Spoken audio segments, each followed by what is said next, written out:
এক পিচ্ছি মেয়ে আমার মন নিল কাড়িয়া, পারো যদি তোমরা তারে দাও গো আনিয়া। এক পিস পড়ল পিঠে। আরে আপনারা বুঝতে পারেন নাই, মানে হলো আমার ডাইনি বান্ধবী কোথা থেকে এসে আমার পিঠে একটা ঘুষি মারলো।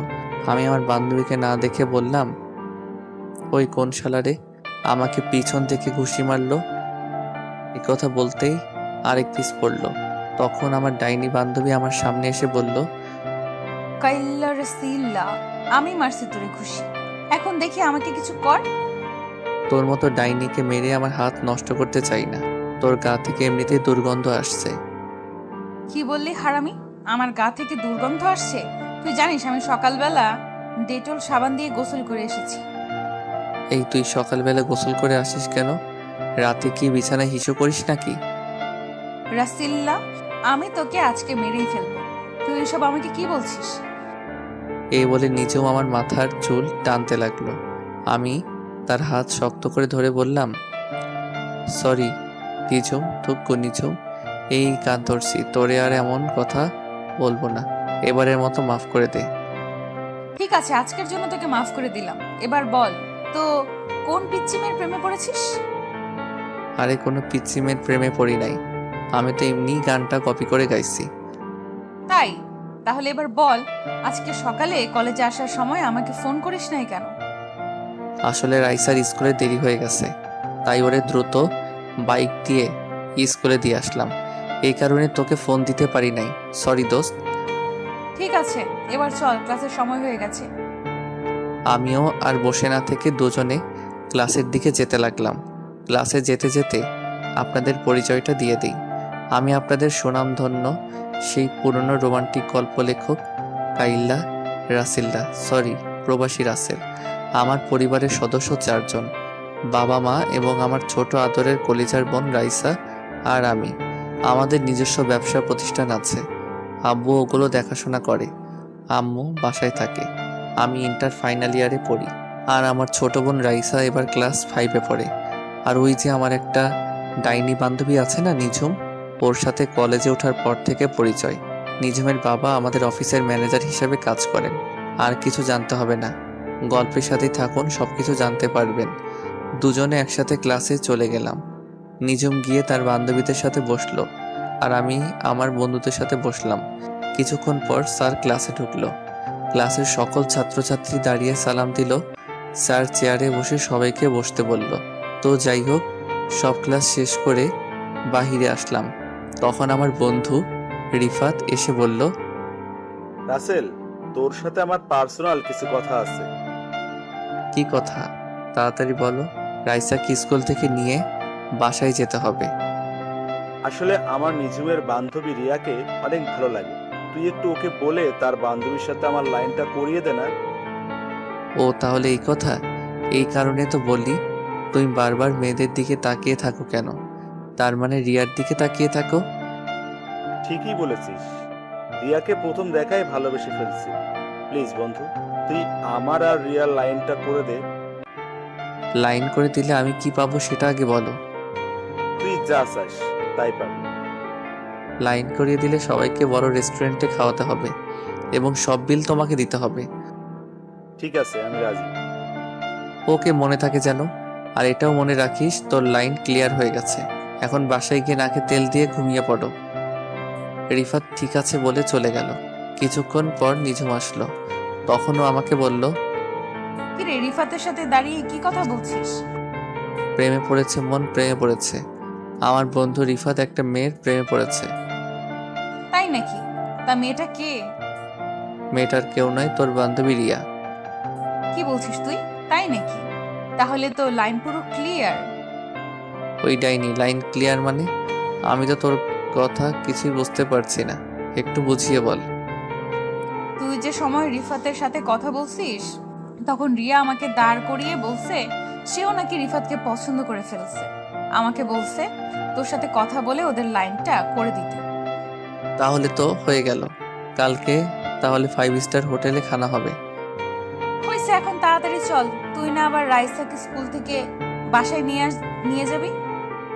আমি ঠিক আছে বলে পার্কিং থেকে বাইকটা নিয়ে কলেজের গেটে আসলাম। মিমকে একটা রিক্সায় উঠিয়ে দিয়ে আমি সোজা চলে গেলাম রাইসার স্কুলের সামনে। স্কুলের সামনে গিয়ে দেখি আমার কলিজার বোনটা রাগ করে গেটের সামনে বসে আছে। আমি বাইকটা নিয়ে সোজা রাইসার সামনে দাঁড়ালাম। সরি কলিজার বোন আমার, আজকে ভাইয়ার একটু দেরি হয়ে গেছে। ভাইয়া, তুমি আর কতবার এমন কথা বলবে? তুমি সবসময় আমাকে নিতে দেরি করে আসো। আমার বুঝি কষ্ট হয় না দাঁড়িয়ে থাকতে? এই যে বোন আমার, এই কানে ধরলাম, আজকের পর আর দেরি হবে না, এবারের মতো সরি। সরি বলে কাজ হবে না, আমার আইসক্রিম এবং চকলেট কিনে দিতে হবে। ঠিক আছে দিব, এবার বাইকে ওঠো। রাইসা একটা মুচকি হাসি দিয়ে বাইকের পিছনে উঠল। আমার বোনের মিষ্টি হাসি দেখলে আমার দিন অনেক ভালো কাটে। বোনের কান্না আমি সহ্য করতে পারি না। আজ পর্যন্ত রাইসারকে একটা টোকা পর্যন্ত দেই নাই। আব্বু আম্মু সবাই রাইসাকে অনেক আদর করে। আবার ভাববেন না শুধু রাইসাকে আদর করে, আমাকেও কম করে না। তো যাই হোক, রাইসাকে নিয়ে বাসায় চলে আসলাম। আসার সময় রাইসাকে আইসক্রিম এবং চকলেট কিনে দিছি। বাইক পার্কিং করে দুই ভাই বোন বাসার কলিং বেল চাপ দিলাম। খালা এসে দরজা খুলে দিল। খালা মানে কাজের বুয়া, আমি ওনাকে খালা বলে ডাকি। দুই ভাই বোন বাসার ভিতরে ঢুকে আমি আমার রুমে এবং রাইসা তার রুমে চলে গেল। আম্মু কিচেন রুমে ছিল। পরের দিন সকালে ঘুম থেকে উঠে ফ্রেশ হয়ে দুই ভাই নাস্তা করে বাসার বাহিরে এসে বাইক নিয়ে রাইসাকে তার স্কুলে নামিয়ে দিয়ে আমি কলেজে চলে আসলাম। কলেজের গেট দিয়ে ঢুকে সামনে তাকিয়ে দেখি আমার খাচ্চন্নি ডাইনি বান্ধবী আমার আগে এসে হাজির। আমি বাইকটা পার্কিং করে নিজুমের সামনে গেলাম। কিরে ডাইনি, তুই আজকে আমার আগে কলেজে? রাসেল্লা, তোরে আমি মেরেই ফেলবো। তুই আমাকে এই নাম ছাড়া অন্য নামে ডাকতে পারিস না। এর থেকে আর ভালো নাম আমি খুঁজে পাই না। তুই তো এমনিতেই একটা ডাইনি, সব সময় আমার সাথে লেগে থাকিস। কি? তার মানে তুই বলতে চাইছিস আমি সব সময় তোর সাথে ঝগড়া করি? তা নয় তো কি, আমি দেখতে কত সুন্দর, আমার আব্বা আম্মা কি সুন্দর একটা নাম দিছে রাসেল, আর তুই আমাকে কি নামে ডাকিস? তাই নাকি? তুই অনেক, তোর নামটা অনেক সুন্দর, তাই না? তাহলে আজ পর্যন্ত একটা প্রেম করতে পারলি না কেন? তোর মতো ডাইনি আমার সাথে থাকলে কোনো মেয়ে আমার সামনে আসতে সাহস করে না। কেন, আমি কি বাঘ না ভাল্লুক যে আমাকে তারা ভয় পায়? তার থেকে কম কোথায়, কত সুন্দর সুন্দর মেয়ে কলেজে পড়ে, আমার সাথে কথা বলতে চায়, তোকে সাথে দেখলে আসতে চায় না। তার মানে তুই বলতে চাইছিস আমি যেন তোর সাথে না থাকি? ঠিক আছে, আজকের পর আমি তোর সামনে কখনো আসবো না। এই বলে নিঝুম কলেজ থেকে বেরিয়ে গেল। আমি পিছন থেকে অনেকবার ডেকেছি, কিন্তু ও আমার ডাকে সাড়া না দিয়ে চলে গেল। বুঝেছি নিঝুম আমার সাথে অভিমান করেছে। আমি আর কিছু না ভেবে ক্লাসে চলে গেলাম। ক্লাসে এসে রিফাতের সাথে বসলাম। তখন রিফাত আমাকে বলল, কিরে, মিমকে তোর সাথে দেখলাম, নিঝুম কোথায়? আমার সাথে রাগ করে চলে গেছে। এটা তো নতুন কিছু নয়। এখন রাগ করবে, কিছুক্ষণ পর তোর 14 গোষ্ঠী উদ্ধার করবে।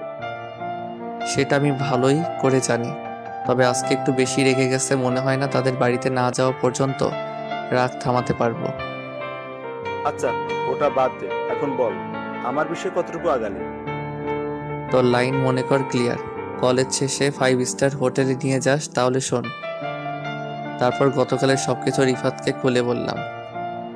বস কি মামা, তাহলে তো ক্লাস শেষ করে রিয়াকে প্রপোজ করব। ঠিক আছে, করিস। তারপর আরো কিছুক্ষণ কথা বলার পর ক্লাসে স্যার চলে আসলো। আমরা সবাই দাঁড়িয়ে স্যারকে সালাম দিলাম। স্যার সবাইকে বসতে বলে পড়া শুরু করলো। দেখতে দেখতে সব ক্লাস শেষ করে বাইরে আসলাম। রিফাতও আমার সাথে বের হলো। রিফাত কলেজের পাশের থেকে একটা ফুল ছিঁড়ে হাতে নিল রিয়াকে প্রপোজ করার জন্য। কিছুক্ষণ পর রিয়া ক্লাস থেকে বেরিয়ে আসলো। রিফাত রিয়ার সামনে হাঁটু গেড়ে বসে প্রপোজ করতেই এমন কিছু দেখতে পাবো সেটা কখনোই আশা করি নাই। রিফাত রিয়াকে প্রপোজ করতেই রিয়া রিফাতের গালে ঠাস করে একটা থাপ্পড় মেরে দিল। কি থেকে কি হয়ে গেল আমি দাঁড়িয়ে না থেকে ওদের সামনে গিয়ে রিয়াকে বললাম, রিয়া তুই এটা কি করলি? তুই রিফাতকে থাপ্পড় মারলি কেন? তুই না ওকে পছন্দ করিস? মিম আমাকে সবকিছু খুলে বলছে। আরে ও ভাবলো কি রে, আমি ওকে ভালোবাসবো? যে ছেলে আমার ভাইকে কলেজের সবার সামনে মারতে পারে, আমি তাকে ভালোবাসবো? তোর ভাই মানে? তুই কার কথা বলছিস? আমার ভাই হচ্ছে এই এলাকার মেয়র আমজাদ খানের ছেলে, মুরাদ চৌধুরী। রিফাত, তার মানে আমি অসুস্থ থাকা অবস্থায় তুই যে ছেলেকে মারছিস, রিয়া সেই ছেলের কথা বলছে? রাসেল, আর ওই ছেলেটাকে কেন মেরেছি তুই তো সবকিছু জানিস। ও আচ্ছা, তার মানে ঘটনা এখানে। আর রিয়া তোর ভাই তোকে বলে নাই কেন রিফাত তোর ভাইকে মেরেছে? বলেছে, মুরাদ বলেছে। সে নাকি রাস্তা দিয়ে বাইক চালিয়ে আব্বুর এক জনসভায় যাচ্ছিল, তখন হঠাৎ রিফাত কিছু ছেলে নিয়ে আমার ভাইকে আজকে কলেজের মাঠে নিয়ে এসে অনেক মারে।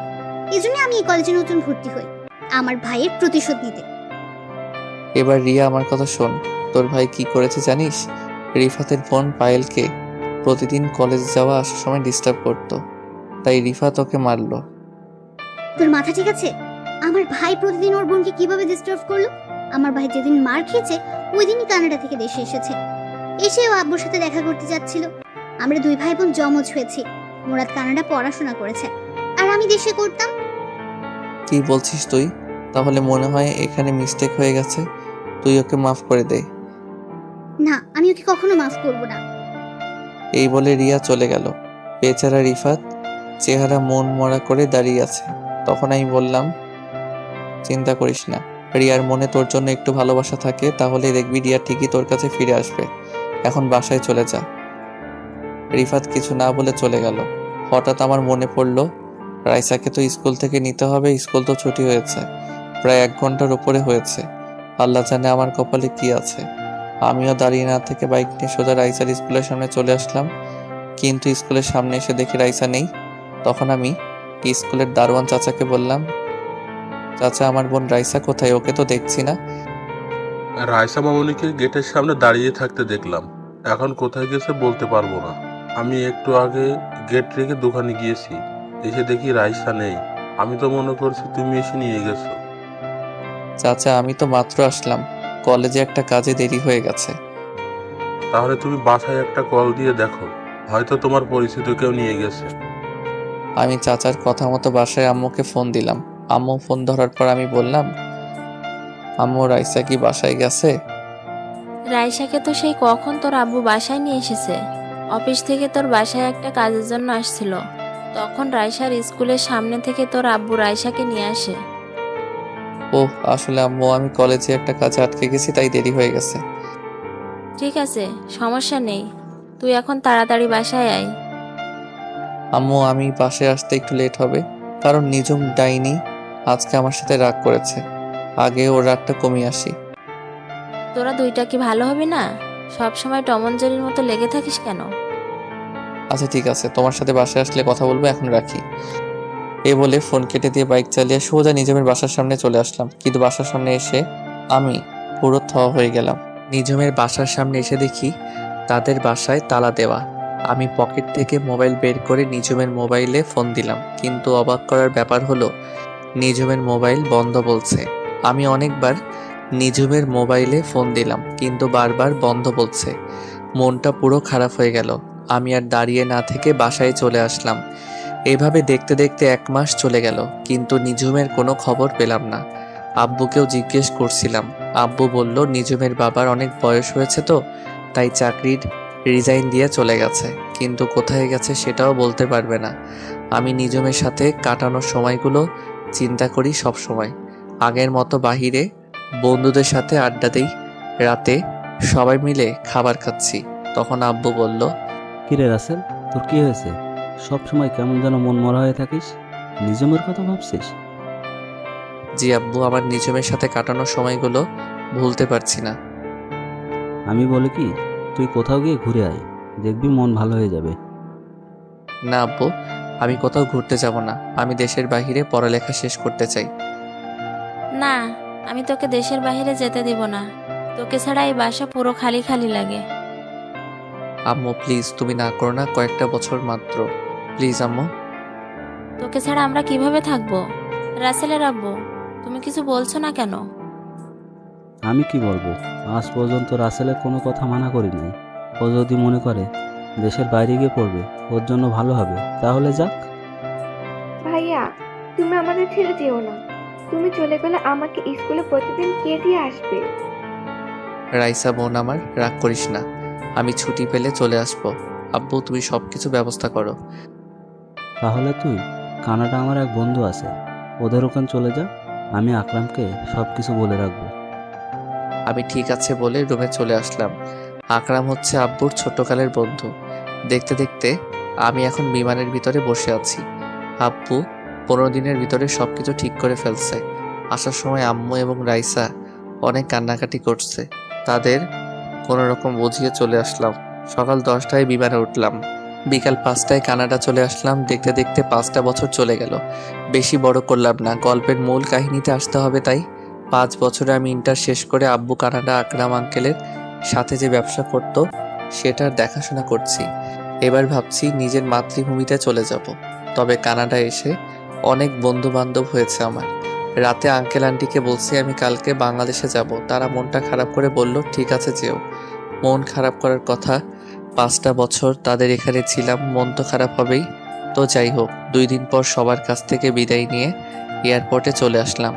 আমি রাতেই অনলাইনে টিকিট কেটে রেখেছি। দেখতে দেখতে আমি এখন বাংলাদেশ এয়ারপোর্টে আছি। বাড়ির কেউ জানে না আমি যে আজকে বাংলাদেশে আসব। আব্বু যদি জানতো আমার জন্য গাড়ি পাঠিয়ে দিত, কিন্তু আমি তাদের সারপ্রাইজ দিব। এয়ারপোর্টের ভিতরে সব কাজ শেষ করে বাইরে আসলাম। তারপর একটা ট্যাক্সি নিয়ে বাসার উদ্দেশ্যে রওনা দিলাম। অনেক বছর পর বাংলাদেশে বাতাস গায়ে লাগলো। কতই মিস করছিলাম। সব কিছু পরিবর্তন হয়ে গেছে। গাড়ি চলছে তার আপন গতিতে। হঠাৎ আমাদের গাড়িটা 2 জন পুলিশ হাতের ইশারা দিল। ড্রাইভার গাড়িটা তাদের সামনে থামালো। একজন পুলিশ ড্রাইভারকে গাড়ি থেকে নামতে বলল, সাথে আমাকেও। আমি গাড়ি থেকে নেমে পুলিশের কাছে গেলাম। তখন আমি বললাম, স্যার আমাদের গাড়িটা কেন থামানো হলো? দেখুন স্যার, এই রাস্তা দিয়ে প্রতিদিন চোরাই মাল সাপ্লাই হয়, তাই ওই চোরেদের ধরার জন্য প্রতিটা গাড়ি আমরা চেক করছি। আপনি কিছু মনে করবেন না, আমরা আপনার গাড়িটাও একটু চেক করব। ঠিক আছে করেন, তবে আমি একটা কথা বলি। আমি কানাডা থেকে বাসায় ফিরছি। আমার কিছু মাল আছে, তবে আপনি ওটা চেক করতে পারবেন না। যদি ওটা চেক করার ইচ্ছা হয় তাহলে কষ্ট করে আমার বাসায় গিয়ে চেক করবেন, কারণ আমার অনেক মাল গাড়িতে। সরি স্যার, আমরা বাসায় গিয়ে চেক করতে পারবো না, এটা আমাদের ডিউটি। তবে স্যার আপনার পরিচয়টা দিলে ভালো হয়। জি অবশ্যই, আমি এই দেশের চৌধুরী গ্রুপ অফ ইন্ডাস্ট্রি কোম্পানির মালিক আসলাম চৌধুরীর একমাত্র ছেলে রাসেল চৌধুরী। কি আপনি আসলাম চৌধুরীর ছেলে? সরি স্যার, আমরা বুঝতে পারি নাই। আপনি যেতে পারেন। শুনুন স্যার, আইন সবার জন্য সমান। আমার বাবার পরিচয় পেয়ে আপনি আমাকে চার্জ করবেন না। এটা কেমন কথা? আপনি আমার গাড়ি চেক করেন। সরি স্যার, আমি পারবো না। আপনার বাবার কানে যদি এই কথা যায় তাহলে আমার চাকরি থাকবে না। আপনি কিছু বলবেন না স্যার? আপনি যদি আমার গাড়ি চেক না করেন তাহলে আমি বাবার কাছে বলবো। এবার আপনি বলুন কি করবেন? পুলিশ লোকটা আর না দাঁড়িয়ে থেকে আমার গাড়িটা কোনো রকম চেক করে বলল, স্যার হয়ে গেছে, আপনি এখন যেতে পারেন।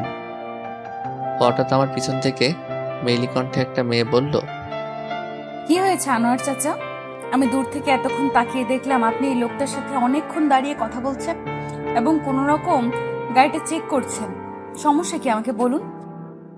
আসলে নিজুম মামুনি, উনি হচ্ছেন এই শহরের আসলাম চৌধুরীর একমাত্র ছেলে রাসেল চৌধুরী। এবার আমি ওই মেয়েটার দিকে তাকালাম। মেয়েটার দিকে তাকিয়ে আমি পুরো থ হয়ে গেলাম। এ আর কেউ নয়, নিঝুম। নিঝুমকে দেখে আমি সাথে সাথে জড়িয়ে ধরলাম, কিন্তু নিঝুমকে জড়িয়ে ধরার পর এমন কিছু হবে সেটা কখনো ভাবতে পারিনি। আমি নিঝুমকে জড়িয়ে ধরার পর নিঝুম আমাকে জোর করে ছাড়িয়ে গালে ঠাস করে একটা থাপ্পড় মেরে দিল। থাপ্পড় মেরে নিঝুম বলতে লাগলো, তো সাহস কি করে হলো? রাস্তায় তুই একজন এসআইকে জড়িয়ে ধরিস? বড়লোকের ছেলে বলে সবাইকে পুতুল মনে করেছিস, যেমনি খুশি নাচবে? নিঝুম তুই আমার সাথে এমন করছিস কেন? এত বছর পর তোকে দেখলাম, তাই আবেগটা কন্ট্রোল করতে পারি নাই। এই মিস্টার, আমি আপনাকে চিনি না, আর রাসেল নামের কোনো ছেলের সাথে আমার কখনো পরিচয় ছিল না। আপনি এখন আসতে পারেন। আমি আর কোনো কথা বললাম না। নিঝুম সাধারণ একটা বিষয় নিয়ে এখন আমার উপর রেগে আছে, তাই বলে আমার সাথে এমন বিহেভ করবে? চোখ দিয়ে কখন যে 2 ফোঁটা পানি পড়ে গেল বুঝতে পারিনি। চোখের পানি মুছে গাড়িতে উঠলাম। একটা কথা বলতে কি, নিঝুম আগের থেকে অনেক সুন্দর হয়েছে, আর এসআইয়ের পোশাকে তো দারুণ মানিয়েছে নিঝুমকে। দেখতে দেখতে বাসার সামনে চলে আসলাম, কিন্তু বাসার সামনে এসে তো আমি আরো অবাক হয়ে গেলাম। বাসার সামনে এসে দেখি আমাদের বাড়িটা আলোকসজ্জা দিয়ে সাজিয়ে রেখেছে। বাসায় কি হচ্ছে আমি তো কিছুই জানি না। আমি গাড়ি থেকে নেমে দারোয়ান চাচাকে গেট খুলতে বললাম, তারপর গাড়ি বাসার ভিতরে ঢুকলো। আমি দারোয়ান চাচাকে বললাম, চাচা বাসা এত সুন্দর করে সাজানোর কারণ কি? ও মা, সে কি তুমি কিছুই জানো না? আজকে রায়সা মামনির জন্মদিন, সেজন্যই তো এত আয়োজন। ও শিট, আমি তো ভুলেই গেছি। আজকে যে রাইসার জন্মদিন, যাক ভালোই হলো। রাইসার জন্য কানাডা থেকে ওর পছন্দের একটা ঘড়ি এনেছি, ওটাই উপহার দিব রাইসাকে। আমি চাচা এবং ড্রাইভারকে বললাম আমার মালগুলো বাসার ভিতরে নিয়ে আসতে। আমি বাসার কলিং বেল চাপ দিলাম। খালা এসে দরজা খুলে দিল। বাসার ভিতরে ঢুকে দেখি পুরো বাসা মেহমান দিয়ে ভরপুর, সব নামি দামি গেস্ট। ও আপনাদের তো বলতে ভুলে গেছি, পুরো বাড়ির চারপাশে পুলিশে পাহারা দিচ্ছে। শহরের নামকরা ব্যবসায়ী মেয়ের জন্মদিন বলে কথা। হঠাৎ কোথা থেকে রাইসা আমাকে দেখতে পেয়ে দৌড়ে এসে জড়িয়ে ধরলো এবং কান্না শুরু করে দিল। আমি রাইসাকে বললাম, এই রাইসা, কান্না করছিস কেন? ভাইয়া তুমি আজকে বাড়িতে আসবে, সেটা আগে বলো নাই কেন? আরে আমি তো তোদের সারপ্রাইজ দিব বলে বলি নাই। তাই বলে তুমি এইভাবে আসবে? তুমি জানো তোমাকে আমি অনেক মিস করছি। হয়েছে বোন, এবার কান্না বন্ধ কর। এখন তো চলে আসছে, এবার বল আব্বু আম্মু কোথায়? আম্মু পাকঘরে আছে, আব্বু তার গেস্টদের সাথে কথা বলছে। ঠিক আছে, আমি আব্বু আম্মুর সাথে দেখা করে আসি। রাইসা ঠিক আছে বলে আমার সাথে যেতে লাগলো। হঠাৎ একটা জায়গায় চোখ পড়ল। আমি মনে মনে বলতে লাগলাম, ও এখানে কেন? আপনারা ঠিকই ধরেছেন, এ আর কেউ নয়, নিঝুম। কিন্তু নিঝুম আমার আগে বাসায় আসলো কিভাবে? হয়তো এসআই দেখে তাড়াতাড়ি চলে এসেছে। আমি আসতেই একটু জ্যামে পড়েছি, তাই হয়তো আমার আগে এসেছে। তবে নিঝুম দাঁড়িয়ে ছেলেদের সাথে হেসে হেসে কথা বলছে, সেটা আমার অনেক খারাপ লাগলো। আমি আর দাঁড়িয়ে না থেকে আম্মুর কাছে গেলাম। আম্মু আমাকে দেখে জড়িয়ে ধরে কান্না করে দিল। তখন আমি বললাম, এই আম্মু, তুমি কান্না করছো কেন? তোমার কান্না আমার ভালো লাগে না। এটা দুঃখের কান্না নয়, সুখের কান্না। তুই আমাদের বলে আসলি না কেন? বললে কি সারপ্রাইজ দিতে পারতাম। ঠিক আছে, এখন রুমে গিয়ে ফ্রেশ হয়ে নিচে আয়। গেস্ট সবাই চলে এসেছে। তোর আব্বুর সাথে দেখা করছিস? এখনো করি নাই, ভাবছি তোমার সাথে দেখা করে তারপর আব্বুর সাথে দেখা করব। আচ্ছা, তুই ফ্রেশ হয়ে দেখা করিস, তুই অনেক দূর থেকে এসেছিস। আমি ঠিক আছে বলে আমার রুমে চলে আসলাম। আমার রুমটা আগের মতোই আছে, তবে রুমটা সুন্দর করে সাজিয়ে রেখেছে আম্মু। আমি আর কিছু না ভেবে ওয়াশরুমে চলে গেলাম। ফ্রেশ হয়ে গায়ের শার্টটা খুলে নতুন একটা পাঞ্জাবি পরেছি। পাঞ্জাবি পরে নিচে চলে আসলাম। তারপর আব্বুর সাথে করতে লাগলাম। আসসালামু আলাইকুম আব্বু, কেমন আছো? আরে রাসেল, তুমি কখন এসেছো? আমাকে তো বলে আসো নাই। আসলে আব্বু, তোমাদের সারপ্রাইজ দিব বলে বলি নাই। এসেছিস, ভালোই হয়েছে। চল তোকে সবার সাথে পরিচয় করে দিই। তারপর আব্বু সবার সাথে আমাকে পরিচয় করিয়ে দিল। দেখতে দেখতে অনুষ্ঠান শুরু হয়ে গেল। তবে আমি রুম থেকে আসার পর নিঝুমকে দেখতে পেলাম না। হঠাৎ দেখি নীল রঙের শাড়ি পরা একটা মেয়ে সিঁড়ি দিয়ে নিচে নামতে আসে। আমি তার দিকে ভালো করে তাকিয়ে পুরো অবাক হয়ে গেলাম। এ আর কেউ নয়, নিঝুম। নিঝুমকে নীল রঙের শাড়িতে পরীর মতো লাগছে। সব ছেলেরা নিঝুমের দিকে তাকিয়ে আছে। আমার কেমন যেন হিংসা হচ্ছে। তো যাই হোক, রাইসা কেক কাটার জন্য দাঁড়িয়ে আছে। আমি আব্বু এবং রাইসার পাশে দাঁড়ানো। বাকি সব গেস্ট আমাদের চারপাশে দাঁড়ালো। রাইসা কেক কাটার পর সবাই তাকে অভিনন্দন জানিয়েছেন। রাইসা প্রথমে কেক কেটে আমাকে খাইয়ে দিল। তারপর আব্বু আম্মুকে, আমিও রাইসাকে খাইয়ে দিলাম। নিঝুম এসে রাইসাকে কেক খাইয়ে দিল। তার গান বাজনা হলো। আমি আর দাঁড়িয়ে না থেকে বাসার ছাদে চলে আসলাম। কিছুক্ষণ পর দেখি নিঝুম ছাদে আসলো। ছাদে এসে কার সাথে যেন মোবাইলে হেসে হেসে কথা বলতে আছে। আমি নিঝুমের সামনে গেলাম। তখন নিঝুম ফোন কেটে দিয়ে আমাকে বলল, আপনি আমার সামনে কেন এসেছেন? কিছু বলবেন? বলার তো অনেক কিছু আছে, কিন্তু তুমি তো আমার কোনো কথা শুনছো না। হ্যালো মিস্টার, আমাকে তুমি করে না বলে আপনি করে বলুন। আর যেটা বলবেন তাড়াতাড়ি বলুন, আমার এখনো ডিউটি চলছে। আচ্ছা, আপনি এত বদলে গেলেন কিভাবে? আপনি কলেজ থেকে গিয়ে কোথায় হারিয়ে গেলেন? আপনাকে আমি পুরো ঢাকা শহর খুঁজেছি। সেটা আমি আপনাকে বলার প্রয়োজন মনে করি না। কেন, সেটা কি আমি জানতে পারি? আমার দোষটা কি ছিল? আমি তো আপনার সাথে একটু মজা করছিলাম, কিন্তু আপনি যে এত অভিমান করবেন সেটা আমার জানা ছিল না। অতীত নিয়ে আমি আপনাকে কিছু বলতে পারবো না, আমি গেলাম। এ বলে নিঝুম আমার সামনে থেকে চলে গেল। আমি মনে মনে ভাবতে লাগলাম, নিঝুম আমাকে না চেনার ভান করছে কেন, আমার সাথে এরকমভাবে কথা বলছে কেন। আমাকে সব কিছু বের করতে হবে।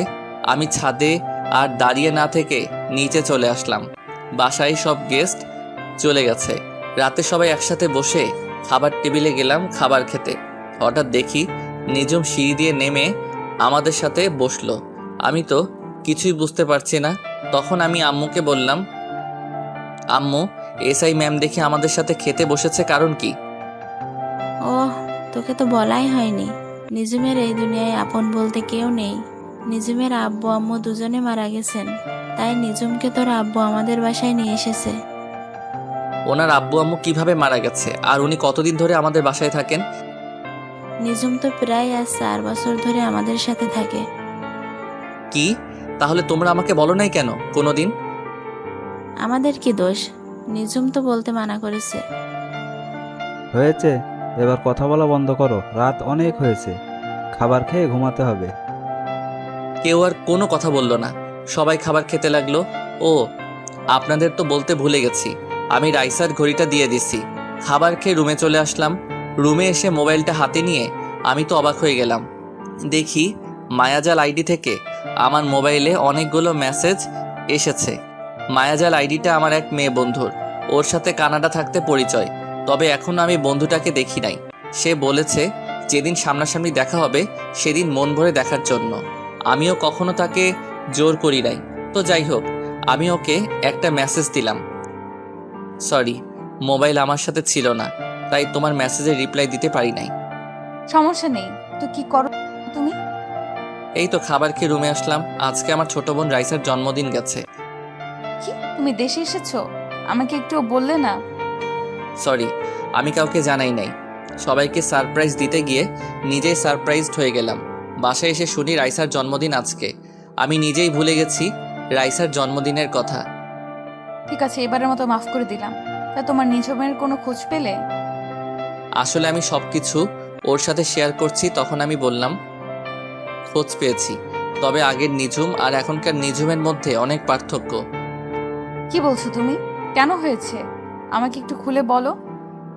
তাহলে শোনো। তারপর সবকিছু খুলে বললাম, প্রথম থেকে শেষ পর্যন্ত। আমার মনে হয় কি কোনো কিছুর কারণে তোমার সাথে এখন অভিমান করে আছে। তুমি তার সাথে যে দোষ করেছো ওটা তো কোনো দোষের কাতারে পড়ে না। তা ঠিক আছে, কিন্তু ও আমার সাথে কেন এমন করছে আমার তো মাথায় কিছুই ঢুকছে না।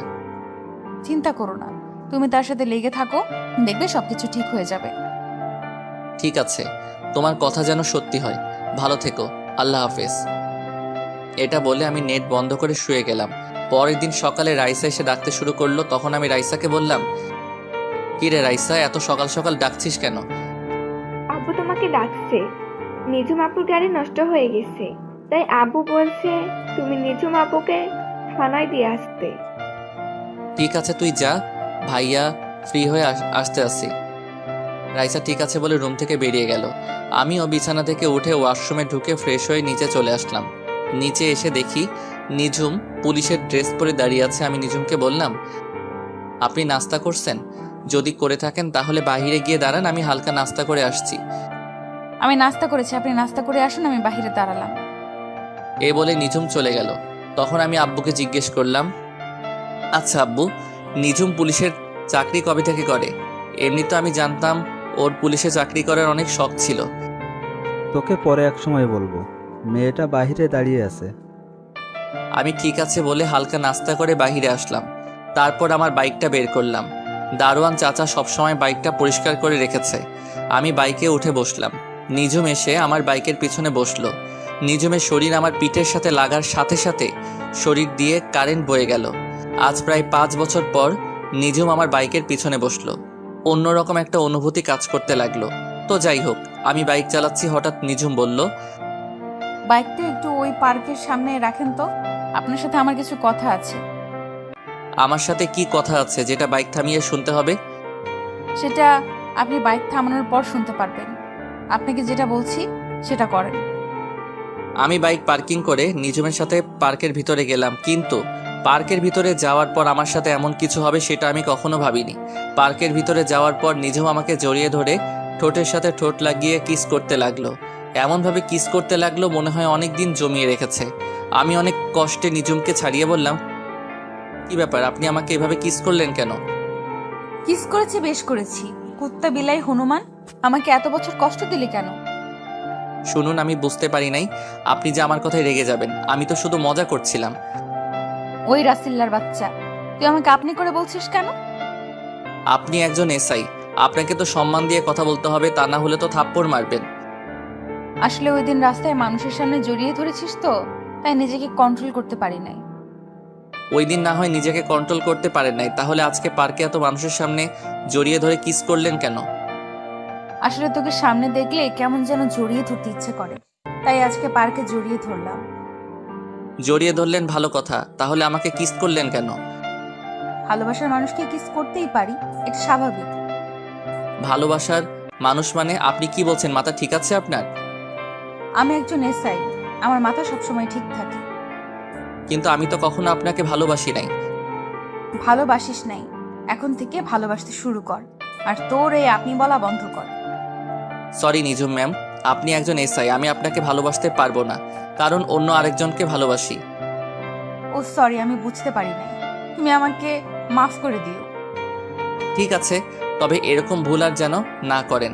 তো চলুন আপনাকে থানায় নামিয়ে দিয়ে আসি। তোকে আর কষ্ট করতে হবে না, আমি একাই যেতে পারবো। এই বলে নিজুম পার্ক থেকে বেরিয়ে গেল মন খারাপ করে। আপনারা কি মনে করেছেন আমি নিজুমকে ভালোবাসি না? তাহলে ভুল ভাবছেন। আমি নিজুমকে প্রথম দেখায় ভালোবেসে ফেলেছি। ওকে একটু কষ্ট দেওয়ার জন্য এমন করেছি, কারণ ও আমাকে থাপ্পড় মেরেছে, ওইটার জন্য একটু কষ্ট দিব। তো যাই হোক, আমি পার্ক থেকে বেরিয়ে বাইক নিয়ে বাসার দিকে আসার সময় হঠাৎ দেখি রিফাতের মতো একটা ছেলে ভিক্ষা করতে আসে। আসলে কানাডা যাওয়ার পর রিফাতের সাথে আর কোনো যোগাযোগ হয়নি। আমি বাইকটা নিয়ে ছেলেটার সামনে গেলাম। আমি দূর থেকে যেটা আন্দাজ করছি সেটাই হয়েছে। আমি রিফাতের সামনে যাওয়ার পর রিফাতের দিকে তাকিয়ে অবাক হয়ে গেলাম। কি রিফাত, কি হয়ে গেল? নোংরা জামা কাপড় পরে আছে, চেহারার দিকে তাকালে বোঝা যায় 2-3 দিন মনে হয় কিছু খাইনি। আমি রিফাতকে বললাম, কিরে রিফাত, কেমন আছিস? আর তোর এই অবস্থা কেন? তুই তো এমন ছিলি না, কি হয়েছে আমাকে সবকিছু খুলে বল। বন্ধু, তোকে সবকিছু বলবো। 2 দিন ধরে কিছু খাইনি, খুব ক্ষুধা লাগছে। এই 2 দিন ধরে পানি খেয়ে আছি। আমাকে হোটেলে ভাত খাওয়াবি? আরে তুই এটা কি বলছিস? তুই 2 দিন ধরে না খেয়ে আছিস, তাড়াতাড়ি আমার সাথে হোটেলে চল। এই বলে রিফাতকে নিয়ে একটা হোটেলে গেলাম। তারপর রিফাতকে পেট ভরে খাবার খাওয়ালাম। এরপর দুজনে রাস্তার পাশে একটা জায়গায় বসলাম। তখন আমি বললাম, এবার বল, তোর এই অবস্থা কেন? তোদের তো কখনো কোনো কিছুর কমতি ছিল না। তাহলে শোন, এই সব কিছুর জন্য ওই রিয়া মেয়েটাই দায়ী। মানে কি বলছিস তুই? রিয়া তোর সাথে কি করেছে? রিয়া শুধু আমার সাথে করে নাই, ওর বাবা মিলে করেছে। তুই বলছিস না, রিয়ার মনে যদি আমার জন্য ভালোবাসা থাকে তাহলে রিয়া ঠিকই আমার কাছে ফিরে আসবে। সেটা তো আমি বলেছি, তারপর কি হলো? তোর কথা মতো রিয়া কিছুদিন পর আমার কাছে এসে ক্ষমা চেয়ে ভালোবাসি বলেছে, কিন্তু ওর মনে যে অন্যটা ছিল সেটা আমার জানা ছিল না। 2-3 মাস ভালোই আমাদের প্রেম চলছিল, হঠাৎ রিয়া আমার সাথে এমন কিছু করবে সেটা আমি কখনো ভাবিনি। হঠাৎ তোর সাথে রিয়া কি করেছে? হঠাৎ একদিন রিয়া আমাকে বলছে আমার বাবাকে নিয়ে যেন তাদের বাসায় যাই। আমিও আব্বুকে বুঝিয়ে রিয়াদের বাসায় আব্বুকে নিয়ে যাই। তাহলে একটু চলুন, ওখানে কি হয়েছে তাদের মুখ থেকে শুনে আসি। আমরা একটু অতীত থেকে ঘুরে আসি। রিফাত তার আব্বুকে নিয়ে রিয়াদের বাসার সামনে দাঁড়িয়ে কলিং বেল চাপ দিল। কিছুক্ষণ পর কাজের বুয়া এসে দরজা খুলে দিল। রিফাত এবং তার আব্বু ভিতরে গিয়ে সোফায় বসলো। কিছুক্ষণ পর রিয়া এবং রিয়ার আব্বু ওপর থেকে সিঁড়ি দিয়ে নেমে আসলেন। তখন রিয়ার আব্বু বলল, আরে খান সাহেব, কেমন আছেন? ব্যবসা বাণিজ্য কেমন চলছে? আলহামদুলিল্লাহ ভালো আছি। আপনি কেমন আছেন? ব্যবসা আল্লাহ দিলে ভালোই চলছে। আমিও ভালো আছি। তো যে জন্য আপনাকে ডেকেছি, আমার মেয়ে রিয়া এবং আপনার ছেলে রিফাত দুজন দুজনকে অনেক বেশি ভালোবাসে। তাই আমি কি বলতে চাইছি আপনি হয়তো বুঝতে পারছেন। বুঝতে পেরেছি। এখানে আমার কোনো আপত্তি নেই। আপনি একজন মেয়র মানুষ, আপনি যেটা ভালো মনে করবেন সেটাই করেন। ঠিক আছে, তবে আমার একটা শর্ত আছে, আপনি আপনার সব সম্পত্তি আপনার ছেলের নামে লিখে দিতে হবে। আরে এটা কোনো শর্ত হলো? আমার সম্পত্তির অর্ধেকের মালিক তো আমার ছেলে, আর আমি মরে গেলে তো সব কিছু আমার ছেলেরই হবে। ঠিক আছে, আপনি যদি এতে খুশি হন তাহলে আমি আজকে রিফাতের নামে বাকি অর্ধেক সম্পত্তি এবং আমার সব কিছু ওকে লিখে দেব। এরপর আরও কিছুক্ষণ কথা বলে রিফাত এবং তার আব্বু বাসায় চলে এসেছে। এক সপ্তাহের ভিতরে রিফাতের আব্বু সবকিছু রিফাতের নামে লিখে দিল। এর কয়েকদিন পর রিফাতের আব্বু অফিস থেকে বাসায় ফিরছিল, তখন হঠাৎ কিছু লোক রিফাতের আব্বুর গাড়ি দাঁড় করায়। রিফাতের আব্বু গাড়ি থেকে নামার সাথে সাথে লোকগুলো রিফাতের আব্বুকে গাড়ির সাথে বেঁধে ফেলে। বেঁধে ফেলার পর একটা গাড়ি থেকে রিয়া এবং রিয়ার আব্বু নেমে রিফাতের আব্বুর সামনে আসে। তখন রিফাতের আব্বু বলল, মেয়র সাহেব, আপনি এখানে? আর রিয়া মামুনি, তোমরা এখানে কেন? আপনি কি বুঝতে পারেননি? একটু অপেক্ষা করুন, তারপর সবকিছু বুঝতে পারবেন। তারপর রিয়া মোবাইলটা বের করে রিফাতকে ফোন দিয়ে বলল এই জায়গায় আসার জন্য। কিছুক্ষণ পর রিফাত চলে আসলো। তখন রিফাত বলল, আঙ্কেল এবং রিয়া, আমার বাবাকে এভাবে গাড়ির সাথে বেঁধে রেখেছো কেন? কারণটা বলি। কারণ হচ্ছে তোর বাবা তোকে যে সম্পত্তিগুলো লিখে দিছে সবগুলো আমার মেয়ের নামে লিখে দিবি, আর তা না দিলে তোর বাবাকে এখানে মেরে পুঁতে দিব। আমার কেউ কিছু করতে পারবে না। না রিফাত, তুই এটা করিস না, আমরা রাস্তার ফকির হয়ে যাব। আব্বু, আমার সম্পত্তি লাগবো না, আমি তোমাকে হারাতে পারবো না। দরকার হয় ভিক্ষা করে খাবো। আপনি বলুন কোথায় সই করতে হবে? তারপর রিয়ার আব্বু দলিল দিল। রিফাত বাবাকে বাঁচানোর জন্য সই করে দিল। এরপর থেকে রিফাত রাস্তায় রাস্তায় ভিক্ষা করে খায়। এই ছিল রিফাতের অতীতের সব ঘটনা। এবার বাস্তবে আসা যাক। আমি রিফাতকে বললাম, তাহলে এখন তোর বাবা মা কোথায়?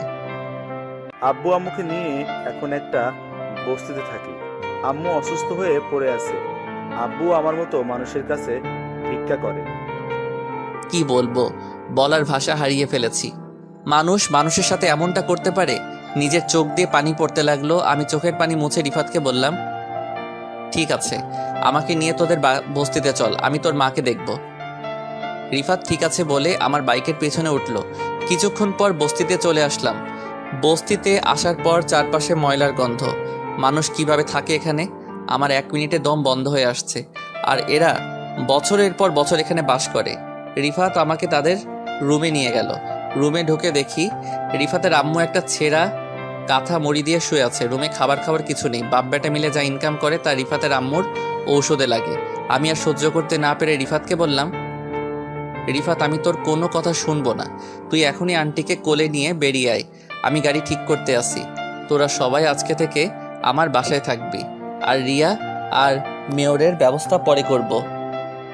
এই বলে আমি বস্তির ভিতর থেকে বেরিয়ে আসলাম। রিফাত ওর আম্মুকে নিয়ে কিছুক্ষণ পর বেরিয়ে আসলো। এর ফাঁকে আমি একটা গাড়ি ঠিক করে ফেলেছি। রিফাত ওর আম্মুকে গাড়িতে উঠালো। হঠাৎ রিফাতের আব্বু আসলো। ওনাকে দেখে আমি তো আরও অবাক হয়ে গেলাম। যে মানুষ সবসময় দামি দামি জামা কাপড় পরে থাকতো, আজ উনি একটা ছেঁড়া শার্ট গায়ে পরে ভিক্ষা করে। এরপর রিফাতের আব্বুকেও সাথে নিলাম। আমরা আগে একটা বড় হাসপাতালে রিফাতের আম্মুকে নিয়ে গেলাম। ডাক্তার রিফাতের আম্মুর কিছু পরীক্ষা করলো এবং কিছু ওষুধ লিখে দিল। বিকৃতিতে বলেছে ওষুধগুলো খেলে আল্লাহ দিলে সুস্থ হয়ে যাবে। তারপর রিফাতের আম্মুকে নিয়ে আমার বাসায় চলে আসলাম। বাসায় আনার পর আব্বু আম্মু সবাই অনেক খুশি হলো। আর বেশি বড় করলাম না। রাতে রিফাত সহ তার আব্বু আম্মুকে খাবার খাইয়ে দিলাম। রিফাত আমার সাথে ঘুমাবে। রাত্রে খাবার টেবিলে সবাই বসে খাবার খাচ্ছি, কিন্তু নিঝুম মন খারাপ করে খাবার খাচ্ছে। তখন আম্মু বলল, কিরে নিঝুম, তুই এমন মন মরা হয়ে আছিস কেন? শরীর খারাপ লাগছে নাকি? না আন্টি, আমি ঠিক আছি। আব্বু আম্মুর কথা মনে পড়ছে নাকি? না আন্টি, তেমন কিছু না, এমনিতেই ভালো লাগছে না। তোমরা খাও, আমি রুমে গেলাম। তুই তো কিছুই খেলি না, না খেলে শরীর আরো বেশি খারাপ করবে। একদিন রাতে না খেলে কিচ্ছু হবে না, আমি গেলাম। এই বলে নিঝুম রুমে চলে গেল। তখন আমি বললাম, আরে নিঝুমের আব্বু আম্মুর কি হয়েছে? তারা কিভাবে মারা গেল? নিঝুমের আব্বু চাকরি রিজাইন দেওয়ার পরে তাদের গ্রামের বাসায় চলে যায়। কয় মাস যাওয়ার পরে নিঝুমের আব্বু অনেক অসুস্থ হয়ে পড়ে। তারপর নিঝুম তার আব্বুকে নিয়ে ঢাকায় আসে। ঢাকায় আসার পর নিঝুমের আব্বুর ক্যান্সার ধরা পড়ে। যা টাকা জমানো ছিল সব টাকা শেষ হয়ে গেছে। আমি কিছুই জানতাম না, আমাকে একটাবার বলে নাই। হঠাৎ একদিন রাতে নিজুমের আব্বু হাসপাতালে মারা যায়। নিজুমের আব্বু মারা যাওয়ার পর নিজুমের আম্মু স্ট্রোক করে মারা যায়। এরপর থেকে নিজুম আমাদের সাথে থাকে। ও, তোমরা পরে খবর পেলে কিভাবে? আর নিজুম পুলিশের চাকরি কবে থেকে করে? যেদিন নিজুমের আব্বু আম্মু মারা যায় সেদিন রাতে আমার অফিসের এক কর্মী তার বউকে নিয়ে হাসপাতালে যায়। তখন নিজুমকে দেখে সামনে যায়, গিয়ে দেখে ওর আব্বু আম্মুর লাশ। তখন ওই কর্মী আমাকে ফোন দিয়ে বলে, আমি সাথে সাথে হাসপাতালে ছুটে যাই। এরপর নিজুমের কাছ থেকে সব কিছু শুনি। তারপর নিজুমের আব্বু আম্মুকে ঢাকার বড় কবরস্থানে দাফন সম্পন্ন করে। নিজুমকে আমাদের বাসায় নিয়ে আসি। সবকিছু বুঝলাম, এখনো তো বললে না নিজুম পুলিশের এসআই কিভাবে হলো? আসলে আমার সাথে তো প্রধানমন্ত্রীর সাথে ভালো সম্পর্ক, তাই ওনাকে বলে নিজুমকে পুলিশের এসআই বানিয়ে দিল। নিজুমের এমনিতেই পুলিশের চাকরি করার অনেক শখ, তাই ওকে এসআই পদ দিল। তার মানে ট্রেনিং ছাড়া সরাসরি পুলিশের এসআই? পুলিশের চাকরি কিভাবে করতে হয় ও কি বোঝে? পুলিশের কোনো যোগ্যতা ছাড়া ডাইরেক্ট এসআই? তো কি হয়েছে, এখন বেশি কথা না বলে খা। আমি আর কোনো কথা না বলে খাবার খেয়ে রুমে চলে আসলাম। রুমে এসে দেখি রিফাত ঘুমিয়ে গেছে। আমি বিছানায় শুয়ে মোবাইলটা হাতে নিয়ে পুরো টাস্কি খেয়ে গেলাম, কারণ মায়াজাল আইডি থেকে অনেকগুলো মেসেজ এসেছে। আমি সাথে সাথে রিপ্লাই দিলাম, কেমন আছো, কি করো, খাওয়া দাওয়া হয়েছে? আসলে মোবাইল আমার হাতে ছিল না, রুমে মোবাইল রেখে খাবার খেতে গিয়েছিলাম। তাই বলে তুমি এতগুলো মেসেজ একসাথে করবে? ঠিক আছে বাবা, তুমি একটা একটা করে রিপ্লাই দাও। আলহামদুলিল্লাহ ভালো আছি, আমি খাবার খেয়ে শুয়ে আছি। আমি তোমাকে একটা কথা বলতে চাই। কি কথা বলবে বলো? আসলে রাসেল, আমি তোমার সাথে কথা বলতে বলতে কখন যে তোমাকে ভালোবেসে ফেলেছি। তুমি কি পাগল হয়েছো? আজ পর্যন্ত তোমার নাম, বাড়ি কোথায়, তোমার চেহারা, তুমি ছেলে নামে কিছুই জানি না, শুধু মেসেজে কথা বলছি। এতেই তুমি আমাকে ভালোবেসে ফেলছো। কিন্তু আমি তো তোমাকে ভালোবাসতে পারবো না, কারণ আমার জীবনে একজন মনের মানুষ আছে। আমি তোমাকে বন্ধু ছাড়া কিছুই ভাবি না। ঠিক আছে, আজকে তাহলে তুমি আমার সাথে দেখা করো, তারপর আমার চেহারা, আমার নাম, বাড়ি কোথায় সবকিছু জানতে পারবে। দরকার নেই দেখা করার, আর করলেও কখন আমি তোমাকে ভালোবাসতে পারবো না। আমি একজনকে অনেক অনেক বেশি ভালোবাসি। আচ্ছা, সে মেয়েটা আমার থেকে বেশি সুন্দর হবে। আমি কি তোমাকে দেখেছি নাকি তুমি সুন্দর নাকি অসুন্দর? আর তুমি বিশ্ব সুন্দরী হলেও আমি তোমাকে ভালোবাসতে পারবো না। আমার এই মন শুধু একজনকে দিয়েছি। ওই মেয়েটার নাম কি, বাড়ি কোথায়? ওই মেয়েটা আমার কলেজ লাইফের বান্ধবী, তার নাম নিঝুম। সে কি তোমাকে কখনো ভালোবাসার কথা বলেছে? আমাকে সে অনেক বেশি ভালোবাসে, কিন্তু আমি তাকে মানা করে দিছি, কারণ সে আমাকে অনেক কষ্ট দিয়েছে। একটা সাধারণ বিষয় নিয়ে আমার সাথে অভিমান করে দূরে চলে গেছে। রাস্তায় সবার সামনে আমাকে থাপ্পড় মেরেছে। সেজন্য তাকে একটু কষ্ট দিব। যাই করো, তবে বেশি কষ্ট দিও না, পরে আবার হারিয়ে ফেলবে। এবার ওকে হারাতে দিলে তো। ওর জন্য নিজের দেশ ছেড়ে বাহিরে চলে গেছি। নিজের দেশে পুরো 1 মাস খুঁজেছি। আমাকে এত কষ্ট দেওয়ার জন্য তাকেও আমার ভালোবাসা পাওয়ার জন্য কষ্ট করতে হবে। ঠিক আছে, তোমার ভালোবাসা আর পেলাম না। আমার ভালোবাসা না হয় একতরফা নিয়ে বেঁচে থাকবো। এ বলে মায়াজাল অফলাইনে চলে গেল। আমি মোবাইল রেখে ঘুমিয়ে গেলাম। পরের দিন সকালবেলা সবাই মিলে নাস্তা করছি, আর নিঝুমের দিকে তাকিয়ে দেখি আজকে কেমন যেন খুশি খুশি লাগছে তাকে। গতকাল দেখলাম মন খারাপ, আজকে দেখি খুশি। আমি নিঝুমের দিক থেকে চোখ সরিয়ে ফেললাম। তখন আমি আব্বুকে বললাম, আব্বু তুমি রিফাতকে আমাদের অফিসে বড় একটা পোস্টে কাজে লাগিয়ে দাও। আরে এটা অনেক কথা বলছিস, রিফাত ওর নিজের অফিস মনে করে চালাবে। ওর যখন মন চায় অফিসে যেতে পারে। ঠিক আছে আঙ্কেল, তবে আম্মু আরেকটু সুস্থ হোক, তারপর যাব। ঠিক আছে বাবা, আমি তোমাকে এখন যেতে বলছি না। তবে আঙ্কেল, আমার একটা শর্ত আছে। আমি চাকরি করার পর আমি আব্বু আম্মুকে নিয়ে অন্য বাসায় থাকবো। তুমি একথা কেন বলছো সেটা আমি বুঝতে পারছি, সমস্যা নাই। আমি অফিস থেকে তোমাকে একটা ফ্ল্যাট দিব, তুমি ওখানে তোমার আব্বু আম্মুকে নিয়ে থেকো। আর অফিসে যাওয়ার জন্য একটা নিউ কার তোমাকে দেয়া হবে। সেটা হলে তো আরো বেশি ভালো হয়। আপনি সবকিছু ব্যবস্থা করুন। আব্বু ঠিক আছে বলে রুমে চলে গেল। তখন নিঝুম আম্মুকে বলল, আন্টি, আমি একটু মার্কেটে যাব, তুমি রাসেলকে বলো আমাকে নিয়ে যেতে। আপনার গাড়ি থাকতে আমাকে বলছেন কেন? আর আমি আপনাকে কোথাও নিয়ে যেতে পারবো না। রাসেল, মেয়েটা এত করে যখন বলছে, তুই বাবা নিজুমকে নিয়ে মার্কেটে যা। আম্মু, এত সকালে কি এখনো মার্কেট খুলছে নাকি? সমস্যা নেই, মার্কেট না খোলা থাকলে আমি বসে থাকবো, তুমি চলে এসো। আমি ঠিক আছে বলে বাহিরে এসে আব্বুর নতুন গাড়িটা বের করলাম। কিছুক্ষণ পর নিজুম এসে বলল, তুমি গাড়ি নিছো কেন? তোমার বাইক নাও। হ্যালো এসআই ম্যাম, আমার যেটা ভালো লাগে আমি সেটাই নিব। আমি আপনার চাকর না যে আপনি যেটা বলবেন আমি সেটাই করব। নিজুম মুখ ভেক্সি দিয়ে গাড়িতে উঠলো। কিছুক্ষণ পর মার্কেটের সামনে চলে আসলাম। তখন নিজুম বলল, তুমি 5টা মিনিট দাঁড়াও, আমি ভেতর থেকে আসছি। এই বলে নিজুম গাড়ি থেকে নেমে মার্কেটের ভিতরে ঢুকে গেল। আমি গাড়ির ভিতরে বসে মোবাইল টিপতে লাগলাম। প্রায় আধা ঘন্টা হয়ে গেল, নিজুমের আসার কোনো নাম গন্ধ নেই। 5 মিনিটের কথা বলে গেছে। আমি গাড়ি থেকে নেমে মার্কেটের ভিতরে গেলাম। অনেকক্ষণ খুঁজলাম, পেলাম না। তাই মার্কেট থেকে বের হয়ে আসতে হঠাৎ একটা জায়গায় চোখ পড়লো। একটু শিওর হবার জন্য সামনে গেলাম। তারপর নিজের চোখে যেটা দেখলাম তার জন্য মোটেও প্রস্তুত ছিলাম না। এটা আমি কি দেখলাম? নিজের চোখকে বিশ্বাস করাতে পারছি না। তাহলে চলুন কি দেখেছি। আমি দেখলাম একটা ছেলে নিজুমকে কিস করছে। নিজুমও ছেলেটার সাথে তাল মিলিয়ে যাচ্ছে। আমি আর 1 সেকেন্ড না দাঁড়িয়ে সোজা গাড়ির কাছে চলে আসলাম। এটা আমি কি দেখলাম? নিজুম এত খারাপ? গতকাল আমাকে ভালোবাসার কথা বলছে, একদিন না যেতে আরেকটা ছেলের সাথে নিজুম। তার মানে নিজুম এত খারাপ? আমি তাকে অনেক ভালো মনে করেছি। আমি মনে করছি কিছুদিন পর নিজুমকে আপন করে নিব, কিন্তু নিজুম যে এমন করবে সেটা কখনো ভাবতে পারিনি। এই সব কিছু ভাবছি আর চোখ দিয়ে পানি পড়তে লাগলো। কিছুক্ষণ পর দেখি নিজুম ওই ছেলেটাকে বিদায় দিয়ে গাড়ির কাছে আসছে। তার আগেই আমি চোখের পানি মুছে ফেলছি। নিজুম আমার সামনে এসে বলল, চলো, আমার কাজ শেষ, তুমি আমাকে থানায় নামিয়ে দিয়ে আসো। আচ্ছা ওই ছেলেটাকে? আপনাকে দেখলাম ওই ছেলেটার সাথে হেসে হেসে কথা বলতে। ওর নাম আকাশ। আমরা দুজন দুজনকে অনেক বেশি ভালোবাসি। ছেলেটা অনেক দিন আমার পেছনে ঘুরেছে, এমনকি আমাকে ভালোবাসার কথা বলেছে। আমি তাকে বারবার ফিরিয়ে দিয়েছি তোমার কারণে। কিন্তু তুমি তো আমাকে ভালোবাসো না, তুমি অন্য মেয়েকে ভালোবাসো। তাই আকাশকে আপন করে নিলাম।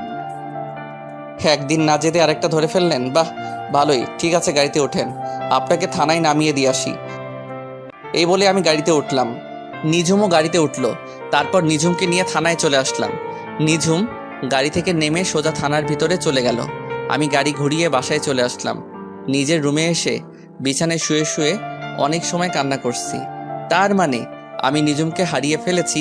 আব্বু আম্মু বলেছে নিজুমের মনে কষ্ট না দেওয়ার জন্য, কারণ নিজুম বাবা মা মরা মেয়ে। এই সব কিছু ভাবতে ভাবতে কখন যে ঘুমিয়ে গেছি মনে নাই। হঠাৎ আম্মু এসে ডাকতে শুরু করলো। তখন আমি ঘুম থেকে উঠে বিছানায় বসলাম। আম্মু বলল, কিরে রাসেল, তোর কি শরীর খারাপ নাকি? এই অবেলায় শুয়ে আছিস? না আম্মু, আমি ঠিক আছি। বলো কেন ডেকেছ? রায়সার হাত খরচ শেষ হয়ে গেছে, তুই একটু করে রায়সার হাত খরচ দিয়ে আয়। আমি ঠিক আছে বলে বিছানা থেকে উঠে ফ্রেশ হয়ে একটা জামা গায়ে দিয়ে বাসা থেকে বেরিয়ে বাইক নিয়ে সোজা রাইসার হোস্টেলে চলে আসলাম। আসলে রাইসার সামনে এসএসসি পরীক্ষা, তাই রাইসাকে হোস্টেলে দেওয়া হয়েছে। আমি রাইসাকে ফোন দিয়ে নিচে আসতে বললাম। কিছুক্ষণ পর রাইসা নিচে আসলো, আমাকে দেখে জড়িয়ে ধরলো। তখন আমি বললাম, এই রাইসা ছাড়ো আমাকে। মানুষ দেখলে কি বলবে? মানুষ বলবে বুড়ি বোন ভাইকে জড়িয়ে ধরেছে। মানুষ দিয়ে আমার কি? আমি এখনো তোমার কাছে ছোট ভাইয়া। আমি জানি তো তুই আমার এখনো সেই ছোট্ট বোন। এখন বল কত টাকা লাগবে? তোমার যত টাকা মন চায় দিয়ে যাও। আর তুমি তো জানো আমি বাহিরের খাবার খাওয়া কমিয়ে দিচ্ছি। ঠিক আছে, এই নে, এখানে 20,000 টাকা আছে, এগুলো রাখ। শেষ হয়ে গেলে ভাইয়াকে একটা ফোন দিস। রাইসা ঠিক আছে বলে ভিতরে চলে গেল। আমি দাঁড়িয়ে না থেকে বাইক নিয়ে বাসায় যাওয়ার সময় হঠাৎ একজনকে দেখে আমার মাথা পুরো গরম হয়ে গেল। সে আর কেউ নয়, আসলাম মেয়রের মেয়ে রিয়া। রিয়া দেখে একজন রিক্সা চালককে মারতে আসছে। আমি বাইক নিয়ে সোজা রিয়ার সামনে গেলাম। বাইকটা দেখে রিয়াকে ঠাস করে একটা থাপ্পড় মেরে দিলাম। রিয়া গালে হাত দিয়ে আমাকে বলল, রাসেল তুই আমাকে থাপ্পড় মারছিস কেন? তুই রাস্তায় এই বুড়ো মানুষটাকে মারছিস কেন? মারবো না তো কি করব? উনি আমার কাছ থেকে 50 টাকার ভাড়া 100 টাকা চাইলো কেন? চাচা, আপনি 50 টাকার ভাড়া 100 টাকা কেন চেয়েছেন?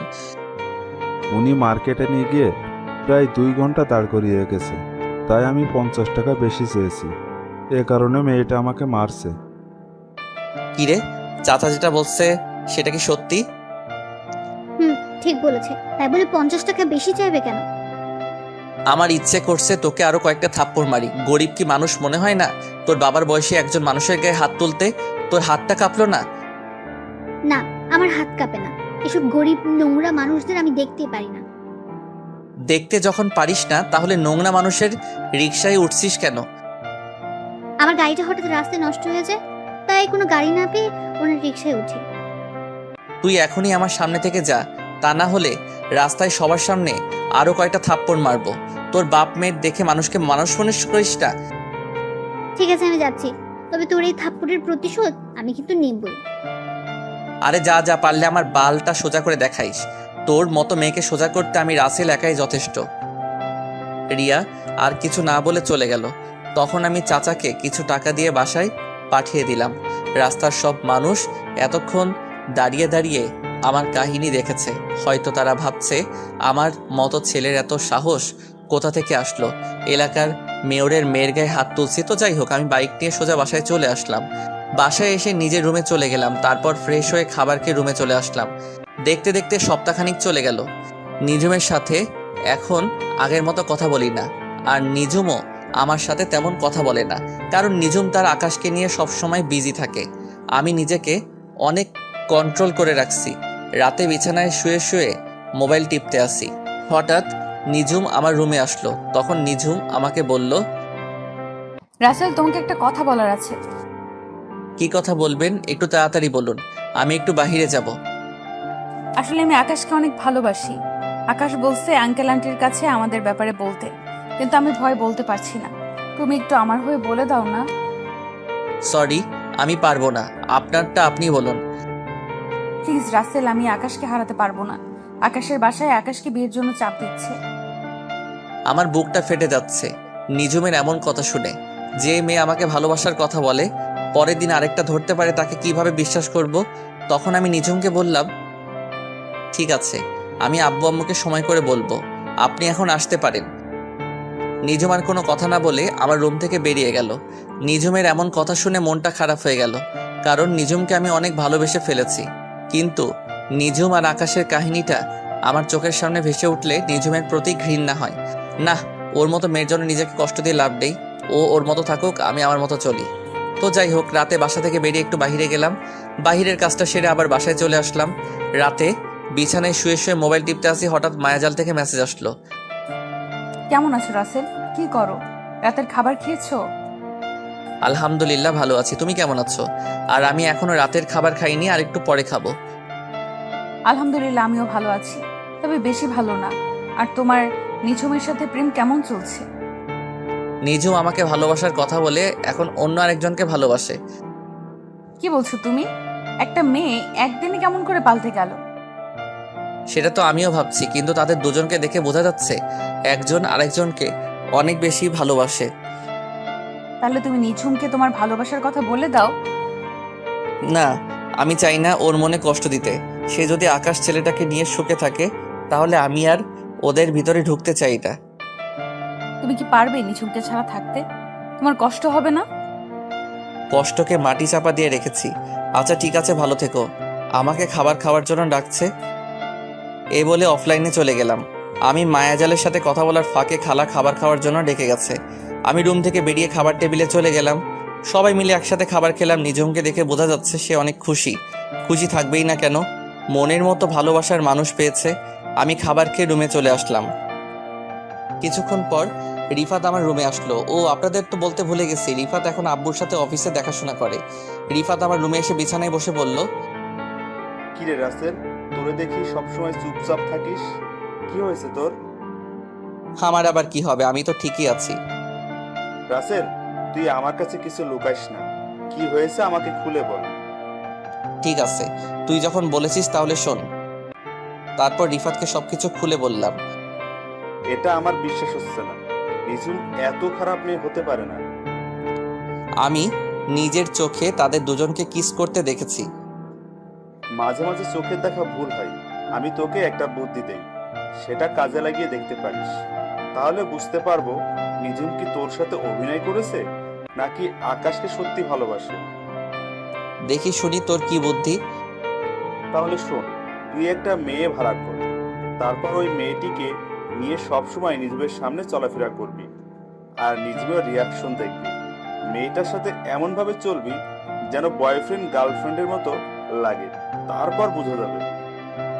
তোর কি মনে হয় এমনটা করলে সবকিছু বুঝতে পারবো তো? 109% কাজে লাগবে, তুই ট্রাই করে দেখ। ঠিক আছে, কালকে থেকে শুরু করব। তবে মেয়ে পাবো কোথায়? হোটেলে মেয়ের অভাব আসেনি, ওখান থেকে একটা ভাড়া করে নিয়ে আসবি। তাই বলে হোটেলের মেয়ে নিয়ে আসবো? আরে মাত্র তো কিছুদিনের জন্য। ঠিক আছে, কালকে একটা মেয়ে হোটেল থেকে নিয়ে আসবো। এখন রুমে গিয়ে শুয়ে পড়। রিফাত ঠিক আছে বলে তার রুমে চলে গেল। আসলে রিফাতকে আমার পাশের রুমে দিছি, কারণ রিফাত সারা রাত নাক ডেকে ঘুমায়, তাই ওরে আমার পাশের রুমে দিছি। আপনারা আবার রিফাতকে বলে দিয়েন না। তো যাই হোক, পরের দিন সকালে সবার সাথে নাস্তা করে আমি বাসা থেকে বেরিয়ে একটা হোটেলে যাচ্ছি একটা মেয়ে ভাড়া করার জন্য। বাইক নিয়ে যাচ্ছি, হঠাৎ দেখি কিছু ছেলে একটা মেয়েকে ডিস্টার্ব করছে, তাই বাইকটা নিয়ে ওদের সামনে গেলাম। আমাকে দেখে ছেলেগুলো দৌড় দিয়ে পালিয়ে গেল। তখন মেয়েটি আমাকে বলল, আপনাকে অনেক ধন্যবাদ ভাইয়া, আপনি না আসলে ওই ছেলেগুলো আমার সাথে খারাপ কিছু করতো। তোমার নাম কি? বাসা কোথায়? ভাইয়া আমার নাম আখি, আমি কলেজের পাশের বস্তিতে থাকি। তোমার বাসা ওইদিকে, আর তুমি এদিকে কি করো? আসলে ভাইয়া, আমার একটা বান্ধবীর সাথে ওর বাসায় গিয়েছিলাম। ঠিক আছে, তুমি আমার বাইকের পিছনে ওঠো, আমি তোমাকে বাসায় পৌঁছে দিচ্ছি। সমস্যা নেই ভাইয়া, আমি হেঁটে হেঁটে যেতে পারবো। তুমি ভাবলে কেমন করে আমি তোমাকে একা একা যেতে দিব? বেশি কথা না বলে আমার বাইকের পিছনে ওঠো। আখি আর কোনো কথা না বলে আমার বাইকের পিছনে উঠলো। কিছুক্ষণ পর আখির বস্তিতে চলে আসলাম। আখি বাইক থেকে নেমে বস্তির ভিতরে চলে গেল। আমি আখির পিছনে তাদের বস্তির ভিতরে ঢুকলাম। ভিতরে ঢুকে দেখি ওই রিক্সা চালক চাচার পাশে আখি মন খারাপ করে বসে আছে, আর দুজন দুজনকে বলছে, কি রে আখি, তোর বান্ধবী চাল দিয়েছে? চাল না দিলে আজকে না খেয়ে থাকতে হবে। না বাবা, ওদের চাল নাকি শেষ হয়ে গেছে। আমি অসুস্থ না হলে আজকে না খেয়ে থাকতে হতো না। পকেটে একটা টাকাও নেই, ওষুধ আনতে পারছি না। ওই দিন একটা ছেলে কিছু টাকা দিছে, ওই টাকাগুলো বাসা ভাড়া দিয়ে দিছি। চাচা আর আখির কথা শুনে মনটা খারাপ হয়ে গেল। এত কষ্টে চাচার দিন কাটছে, আমি আর দাঁড়িয়ে না থেকে বস্তি থেকে বাইরে এসে মার্কেটে চলে গেলাম। তারপর এক বস্তা চাল, ডাল, আলু, পেঁয়াজ, রসুন, গরুর মাংস, ডিম, তেল ইত্যাদি বাজার করে বস্তিতে চলে আসলাম, আর ওদের জন্য কিছু খাবার নিয়ে আসলাম। তারপর একটা ট্যাক্সি করে সব বাজারগুলো নিয়ে বস্তিতে চলে আসলাম। ট্যাক্সি ড্রাইভার আর আমি বাজারগুলো তাদের বাসায় নিয়ে গেলাম। তখন আখি বলল, আরে ভাইয়া, আপনি এখানে? আর এই বাজার কার জন্য এনেছেন? এইসব বাজার তোমাদের জন্য। আমি তোমার পিছনে এসে সবকিছু শুনেছি, আর এখানে তোমার জন্য কিছু জামা নিয়ে এসেছি, আর তোমার আব্বুর জন্য ওষুধ আর এই পাঞ্জাবি আর লুঙ্গি নিয়ে আসলাম। বাবা, তোমার এই ঋণ কখনো শোধ করতে পারবো না।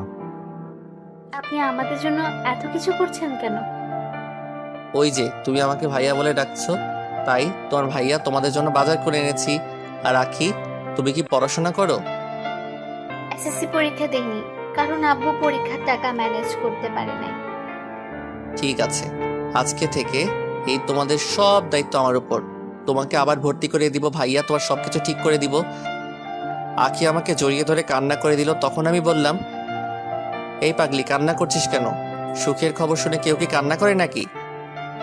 তারপর আখিকে নিয়ে তার স্কুলে আবার ভর্তি করিয়ে দিলাম, আর স্যারকে বলেছি এবারে পরীক্ষা আমার বোন দিবে, আপনি সবকিছু ব্যবস্থা করুন, যত টাকা লাগে আমি দিব। স্যার বলেছে ঠিক আছে। তারপর আখিকে বস্তিতে রেখে আমি বাসায় চলে আসলাম। বাইক পার্কিং করে সামনে যাকে দেখলাম তাকে দেখে তো আমি পুরো অবাক হয়ে গেলাম। সামনে যাকে দেখলাম সে আর কেউ নয়, আকাশ। কিন্তু আকাশ আমাদের বাসায় কেন? আমাকে দেখে আকাশ বলল, আপনি রাসেল চৌধুরী, তাই না? জি, আমি রাসেল চৌধুরী। আপনি আমাকে চিনেন? চিনি, নিজুম আমাকে আপনার কথা বলেছে। আমি আর নিজুম দুজন দুজনকে অনেক বেশি ভালোবাসি। খুব ভালো। তা আমাদের বাসায় কি মনে করে আসলেন? আসলে নিজুম আজকে থানায় যায়নি, তাই ওর খোঁজ খবর নিতে এসেছি। ও, তা কেন যায়নি থানায়? নিজুমের শরীরটা খারাপ লাগছে, তাই আজকে থানায় যায়নি। ও, তা আপনাদের ব্যবসা বাণিজ্য কেমন চলছে? আলহামদুলিল্লাহ, আপনার দোয়ায় ভালোই আছি। আচ্ছা ঠিক আছে, ভালো থাকবেন। আর একটু অফিসে যেতে হবে। আমি ঠিক আছে বলে দরজার সামনে দাঁড়িয়ে কলিং বেল চাপ দিলাম। কিছুক্ষণ পর খালা এসে দরজা খুলে দিল। বাসার ভিতরে ঢুকে নিজের রুমে চলে আসলাম। রুমে এসে বিছানায় শুয়ে মোবাইল টিপতে লাগলাম। কিছুক্ষণ পর দেখি নিঝুম আমার রুমে আসলো। নিঝুম আমার রুমে এসে বলল, সারাদিন কোথায় ছিলে? আকাশ আমাকে দেখতে বাসায় এসেছে, তোমার সাথে পরিচয় করে দিতে পারলাম না। পরিচয় করিয়ে দেওয়ার দরকার নেই, আমার সাথে দেখা হয়েছে এবং পরিচয় হয়েছে। তো আকাশের সাথে কথা বলে কেমন লাগলো? মানে আকাশ ছেলেটা তোমার কাছে কেমন লেগেছে? ভালোই। তা এখন বলুন, আমার রুমে কেন এসেছেন? আর আপনি আজকে থানায় যাননি কেন? কি হয়েছে আপনার? আসলে শরীরটা কেমন যেন খারাপ লাগছে। আমি কানাডা থেকে আসার পর কয়দিন আপনি থানায় গেছেন? আর না গেলে সমস্যা কি? আপনি তো আবার বিনা যোগ্যতায় এসআই হয়েছেন। তুমি আমাকে এইভাবে বলতে পারলে? আমি কিন্তু তোমার কথায় রাগ করেছি। আপনি আমার সাথে রাগ করলে আমার কি যেটা সত্যি সেটাই বললাম। তোমার সাথে কথা বলাই আমার ভুল হয়েছে। আমি গেলাম আমার রুমে। আপনাকে তো আমি ডাকি নাই, আপনি নিজে এসেছেন আমার রুমে। আমার কথা শুনে নিঝুম মুখ বাঁকিয়ে রুম থেকে বেরিয়ে গেল। আমি কিছুক্ষণ মোবাইল টিপে ওয়াশরুমে ঢুকে ফ্রেশ হয়ে খাওয়া দাওয়া করে নিজের রুমে এসে একটা ঘুম দিলাম। দেখতে দেখতে আরও সপ্তাহখানিক চলে গেল। রিফাতকে আব্বু একটা বাসা দিয়েছে। রিফাত তার আব্বু আম্মুকে নিয়ে নতুন বাসায় থাকে। আর নিঝুম ওই দিনের পর থেকে আমার সাথে তেমন কথা বলে না। আমিও নিঝুমের সাথে তেমন কথা বলি না। একদিন সকালে নাস্তা করে বাসার বাইরে আসলাম। নিঝুম আজকে সকাল সকাল থানায় চলে গিয়েছে। আমি বাইক নিয়ে আখির সাথে দেখা করতে যাচ্ছি। হঠাৎ একটা পার্কে আমার চোখ গেল। দেখি নিঝুমের মতো একটা মেয়ে পুলিশের জামা পরে বসে আছে একটা ছেলের সাথে। আমি বাইকটা নিয়ে তাদের একটু কাছাকাছি গেলাম। আমি ঠিকই ধরেছি, নিঝুম আর আকাশ একসাথে বসে গল্প করছে। তার মানে আজকে সকাল সকাল বাসা বেরিয়ে আকাশের সাথে দেখা করতে এসেছে। আমি আর কিছু না ভেবে আখির বাসায় চলে গেলাম। ও আপনাদের তো বলতে ভুলে গেছে, আখি আর আখির বাবাকে একটা নতুন বাসায় নিয়ে এসেছি। তো যাই হোক, আখির রুমের সামনে এসে কলিং বেল চাপ দিলাম। আখি এসে দরজা খুলে দিল। আমাকে দেখে আখি বলল, আসসালামু আলাইকুম ভাইয়া, কেমন আছো? বাইরে দাঁড়িয়ে আছো কেন? ভেতরে আসো। ওয়ালাইকুম আসসালাম। আলহামদুলিল্লাহ, আমি ভালো আছি। আর আমি এখন ভিতরে যাব না। তোমাকে ওই দিন যে নতুন জামা কিনে দিয়েছি ওইগুলো পরে বাহিরে আসো। ভাইয়া তোমাকে নিয়ে এক জায়গায় যাব। আখি ঠিক আছে বলে রুমের ভিতরে চলে গেল। কিছুক্ষণ পর আখি বেরিয়ে আসলো। আখিকে একটা নীল রঙের জামা কিনে দিয়েছিলাম। নীল জামায় আখিকে অনেক সুন্দর লাগছে। তারপর আখিকে বাইকে করে নিয়ে পার্কে চলে আসলাম। পার্কে এসে দেখি নিঝুম এখন আকাশের সাথে বসে বসে গল্প করছে। আমি বাইক পার্কিং করে আখিকে নিয়ে পার্কের ভিতরে গেলাম। নিঝুম আর আকাশের থেকে একটু দূরে বসলাম। আর আখিকে রাস্তায় সবকিছু বুঝিয়ে দিছি কেমন অভিনয় করতে। আখি তার মতো করে অভিনয় করতে লাগলো। হঠাৎ পিছন থেকে নিঝুম আমাকে বলল, রাসেল, তোমার সাথে এই মেয়েটা কে? আর তোমরা দুজন পার্কে বসে কি করছো? আপনি জানেন না একটা ছেলে একটা মেয়ে পাশে বসে কি করে? তার মানে তুমি এই মেয়েটাকে ভালোবাসো? আপনি ঠিকই ধরেছেন। আমরা দুজন দুজনকে অনেক বেশি ভালোবাসি। আর আখিও আমাকে অনেক বেশি ভালোবাসে। ও, তার মানে তুমি আমাকে যে মেয়ের কথা বলেছো এই সেই মেয়ে? হ্যাঁ, আখি আমাকে অনেক আগে থেকেই ভালোবাসে, কিন্তু আমি তাকে সবসময় ফিরিয়ে দিয়েছি। কিন্তু পরে বুঝলাম মেয়েটা আমাকে সত্যি অনেক ভালোবাসে। ও আচ্ছা, ঠিক আছে, তোমরা সুখে থেকো, এই দোয়া করি। এই বলে নিঝুম চোখ মুখ কালো করে পার্ক থেকে বেরিয়ে গেল। নিঝুম মন খারাপ করলা কেন? তার মানে নিঝুম আমাকে ভালোবাসে না? না, নিঝুম যদি সত্যি আমাকে ভালোবাসতো তাহলে ওই দিন আকাশকে কিস করলো কেন? না, আমার মাথায় কিছুই ঢুকছে না। আমি আর আখি আরো কিছুক্ষণ গল্প করে আখিকে বাসায় নামিয়ে দিয়ে আমি বাসায় চলে আসলাম। বাসায় কলিং বেল চাপ দিলাম। কিছুক্ষণ পর খালা এসে দরজা খুলে দিল। আমি নিজের রুমে গিয়ে ওয়াশরুমে ঢুকে ফ্রেশ হয়ে নিচে এসে খাবার খেয়ে একটা ঘুম দিলাম। বিকালে বাসার একটু বাহিরে গেলাম, একটা কাজ ছিল। কাজটা শেষ করে আস্তে আস্তে অনেক রাত হয়ে গেছে। বাইক নিয়ে বাসা আসার সময় হঠাৎ দেখি একটা গাছের বড় ঢাল রাস্তায় পড়ে আছে, আর আমার বাইকের টান ছিল অনেক বেশি। আমি ব্রেক কন্ট্রোল করতে না পেরে ঢালের সাথে মেরে দিই। তারপর আমার আর কিছু মনে নেই। আমি চোখ খোলার পর নিজেকে একটা হাসপাতালে অনুভব করি, কিন্তু হঠাৎ দেখি একটা মেয়ে আমার হাত ধরে বসে আছে। আমি মেয়েটার থেকে হাতটা সরিয়ে নিলাম। তারপর মেয়েটি আমার দিকে ঘুরলো। তখন আমি তাকে দেখে তো আরও বেশি অবাক হলাম। আপনারা ঠিকই ধরেছেন, ও আর কেউ নয়, নিঝুম। নিঝুম আমাকে দেখে বলল, রাসেল, তোমার জ্ঞান ফিরেছে। তোমার আজকে 2 দিন পর জ্ঞান ফিরেছে। তুমি শুয়ে থাকো, আমি বাসায় ফোন দিয়ে বলে দিচ্ছি। আচ্ছা, আমার কি হয়েছে? আমি হাসপাতালে কেন? গতকাল রাতে তোমার আসতে দেরি দেখে আমি তোমাকে খুঁজতে বের হয়েছি। তোমার মোবাইল অনেকবার ফোন দিছি, কিন্তু তোমার মোবাইল বন্ধ বলেছে। তাই আমি নিজে বেরিয়ে পড়লাম। হঠাৎ রাস্তার পাশে দেখি তুমি পড়ে আছো। তোমার পুরো শরীরে রক্তে ভেজা ছিল। আমি তাড়াতাড়ি করে তোমাকে হসপিটালে নিয়ে আসি। তোমার মাথায় প্রচন্ড আঘাত লাগার কারণে অনেক রক্ত বের হয়েছে। আর আজ 2 দিন পর তোমার জ্ঞান ফিরেছে। ডাক্তার বলেছে 72 ঘন্টার মধ্যে জ্ঞান না ফিরে আসলে তুমি কোমায় চলে যাবে, কিন্তু আল্লাহর রহমতে তোমার 48 ঘন্টার মধ্যেই জ্ঞান ফিরেছে। আসলে আমি আমার এক বন্ধুর বাসায় গিয়েছিলাম। ওর বাসায় একটা কাজ ছিল, কাজটা শেষ করে আসতে অনেক রাত হয়ে গেছে। বাইক জোরে চালিয়ে আসছিলাম, হঠাৎ গাছের ডালটা চোখের সামনে পড়ে। নিজের বাইকের ব্রেক কন্ট্রোল করতে পারি নাই। তারপর আর কিছু মনে নেই। হয়েছে, এখন ছোট বাচ্চার মতো শুয়ে থাকো। আমি বাসায় সবাইকে ফোন দিয়ে বলছি। এই বলে নিঝুম বাসায় ফোন দিল। তারপর সবাইকে ফোন দিয়ে বলল আমার জ্ঞান ফিরেছে। তবে একটা জিনিস খেয়াল করলাম, নিঝুমের চোখ মুখ লাল হয়ে আছে, মনে হয় সারা রাত ঘুমাই নাই। তো যাই হোক, আধা ঘন্টা পর দেখি আব্বু আম্মু হাসপাতালে চলে এসেছে। আব্বু আম্মু একটার পর একটা কথা বলে যাচ্ছে, আমি কিছুই বলতে পারছি না। আমার মাথা ব্যথা করছে। তাই আজ 5 দিন পর আমাকে বাসায় নিয়ে আসলো। আমি এখন মোটামুটি সুস্থ আছি। পুরোপুরি সুস্থ হতে 1 মাস লাগবে। সবাই আমাকে ধরে নিজের রুমে এনে বিছানায় শুয়ে দিল। আমাকে রেস্ট নিতে বলে সবাই যার যার রুমে চলে গেল। আমি চোখ বন্ধ করে শুয়ে থাকলাম। হঠাৎ চোখ খুলে যেটা দেখলাম তার জন্য মোটেও প্রস্তুত ছিলাম না। আপনারা কি ভাবছেন নিঝুম? আরে না, ও আর কেউ নয়, আমার কলিজার টুকরো বোন রাইসা। কিন্তু রাইসা কখন হোস্টেল থেকে আসলো?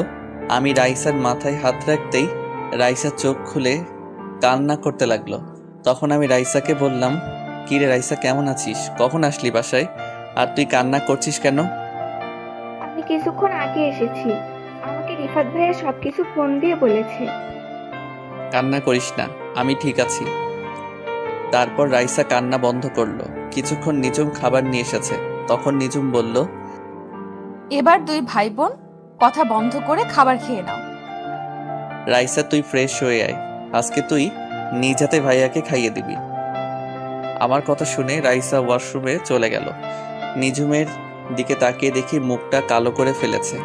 কিছুক্ষণ পর রাইসা ওয়াশরুম থেকে বেরিয়ে এসে একটা খাবার প্লেট হাতে নিয়ে আমাকে খাইয়ে দিতে লাগলো। নিঝুম আর দাঁড়িয়ে না থেকে রুম থেকে বেরিয়ে গেল।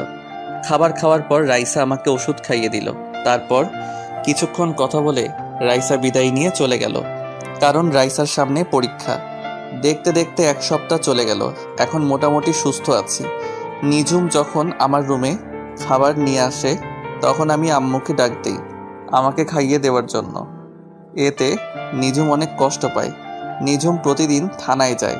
আকাশ ছেলেটার সাথে কথা বলতে দেখি না, সবসময় কেমন যেন মন মরা হয়ে থাকে। ও আপনাদের তো বলতে ভুলে গেছি, আখি মাঝে মাঝে এসে আমাকে দেখে গেছে।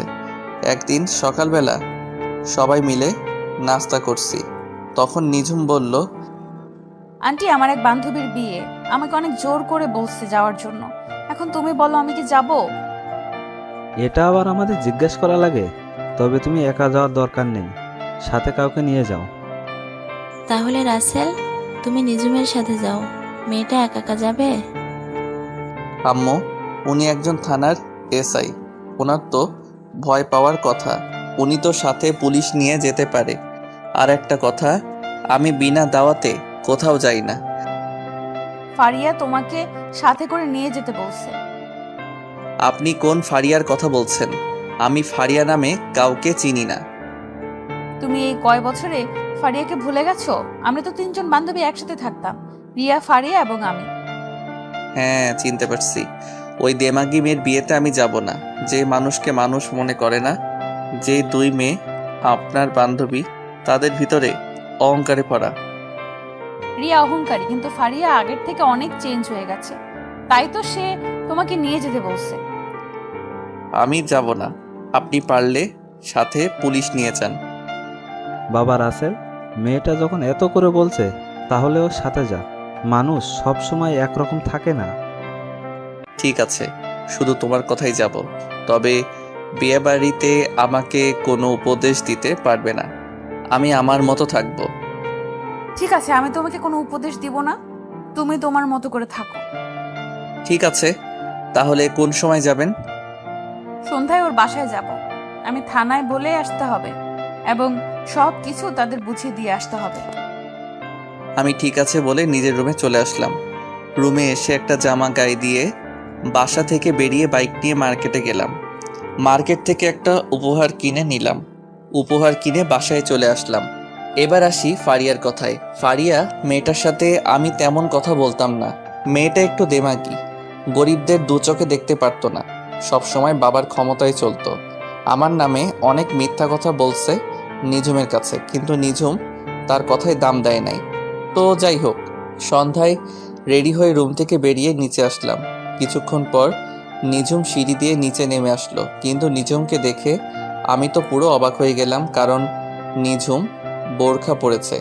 নিঝুম নিচে এসে আমাকে বলল, এভাবে তাকিয়ে আছো কেন? না মানে আপনি হঠাৎ বোরখা পরলেন যে? কেউ কারো বিয়েতে গেল তো অনেক সাজুগুজু করে, আপনি তো কিছুই করলেন না। আমার সাজুগুজু করতে ভালো লাগে না, তাই বোরকা পরে আসলাম। এটা কবে থেকে? আমি তো আজকে প্রথম আপনাকে বোরখা পরতে দেখলাম।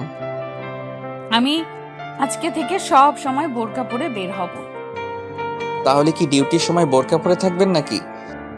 ও ডিউটির সময় সব সময় যতটুকু সম্ভব মেনটেন করে চলবো। ঠিক আছে, এখন বের হন। এই বলে আমি বাসা থেকে বেরিয়ে আসলাম। আব্বু আগেই বলে দিয়েছে গাড়ি নিয়ে যেতে, তাই আব্বুর নতুন গাড়িটা বের করলাম। নিঝুম বাসা থেকে বেরিয়ে গাড়িতে উঠলো। আমি গাড়ি চালাতে লাগলাম। তখন আমি নিঝুমকে বললাম, আচ্ছা, কিছুদিন ধরে লক্ষ্য করলাম আকাশ ছেলেটার সাথে আপনি কথা বলেন না, সব সময় কেমন যেন মন মরা হয়ে থাকেন। আপনি চাইলে তো আকাশকে সাথে করে নিয়ে যেতে পারতেন। আকাশের সাথে আমার ব্রেকআপ হয়ে গেছে। আকাশ ছেলেটার চলাচল আমার কাছে ভালো লাগে না। হঠাৎ কি এমন হলো যে আকাশ ছেলেটাকে আপনার ভালো লাগে না? আপনি তো তাকে অনেক বেশি ভালোবাসেন। সেটা অনেক কাহিনী, তোমাকে পরে এক সময় বলবো। তা আখির সাথে তোমার প্রেম কেমন চলছে? সেটা চলছে ভালোই। মেয়েটা সত্যি অনেক ভালো, আমার খোঁজ খবর নেয় সব সময়। ওর মতো মেয়েই হয় না। নিঝুম আর কোনো কথা বলল না, চুপ করে বসে আছে। আমিও আমার মতো করে গাড়ি চালাতে লাগলাম। কিছুক্ষণ পর ফারিয়াদের বাসায় চলে আসলাম। বাড়িটা অনেক সুন্দর করে সাজিয়েছে। নিঝুম গাড়ি থেকে নেমে দাঁড়ালো। আমি গাড়ি পার্কিং করে নিঝুমের সাথে ভিতরে গেলাম। হঠাৎ কোথা থেকে ফারিয়া দৌড়ে এসে নিঝুমকে জড়িয়ে ধরলো। তারপর বলতে লাগলো, কি রে, কেমন আছিস? তোর আসতে এত দেরি হলো কেন? এসআই বান্ধবী তাহলে বুঝি আসলো আমার বাসায়? তুই এত করে বলছিস, না এসে বুঝি পারি?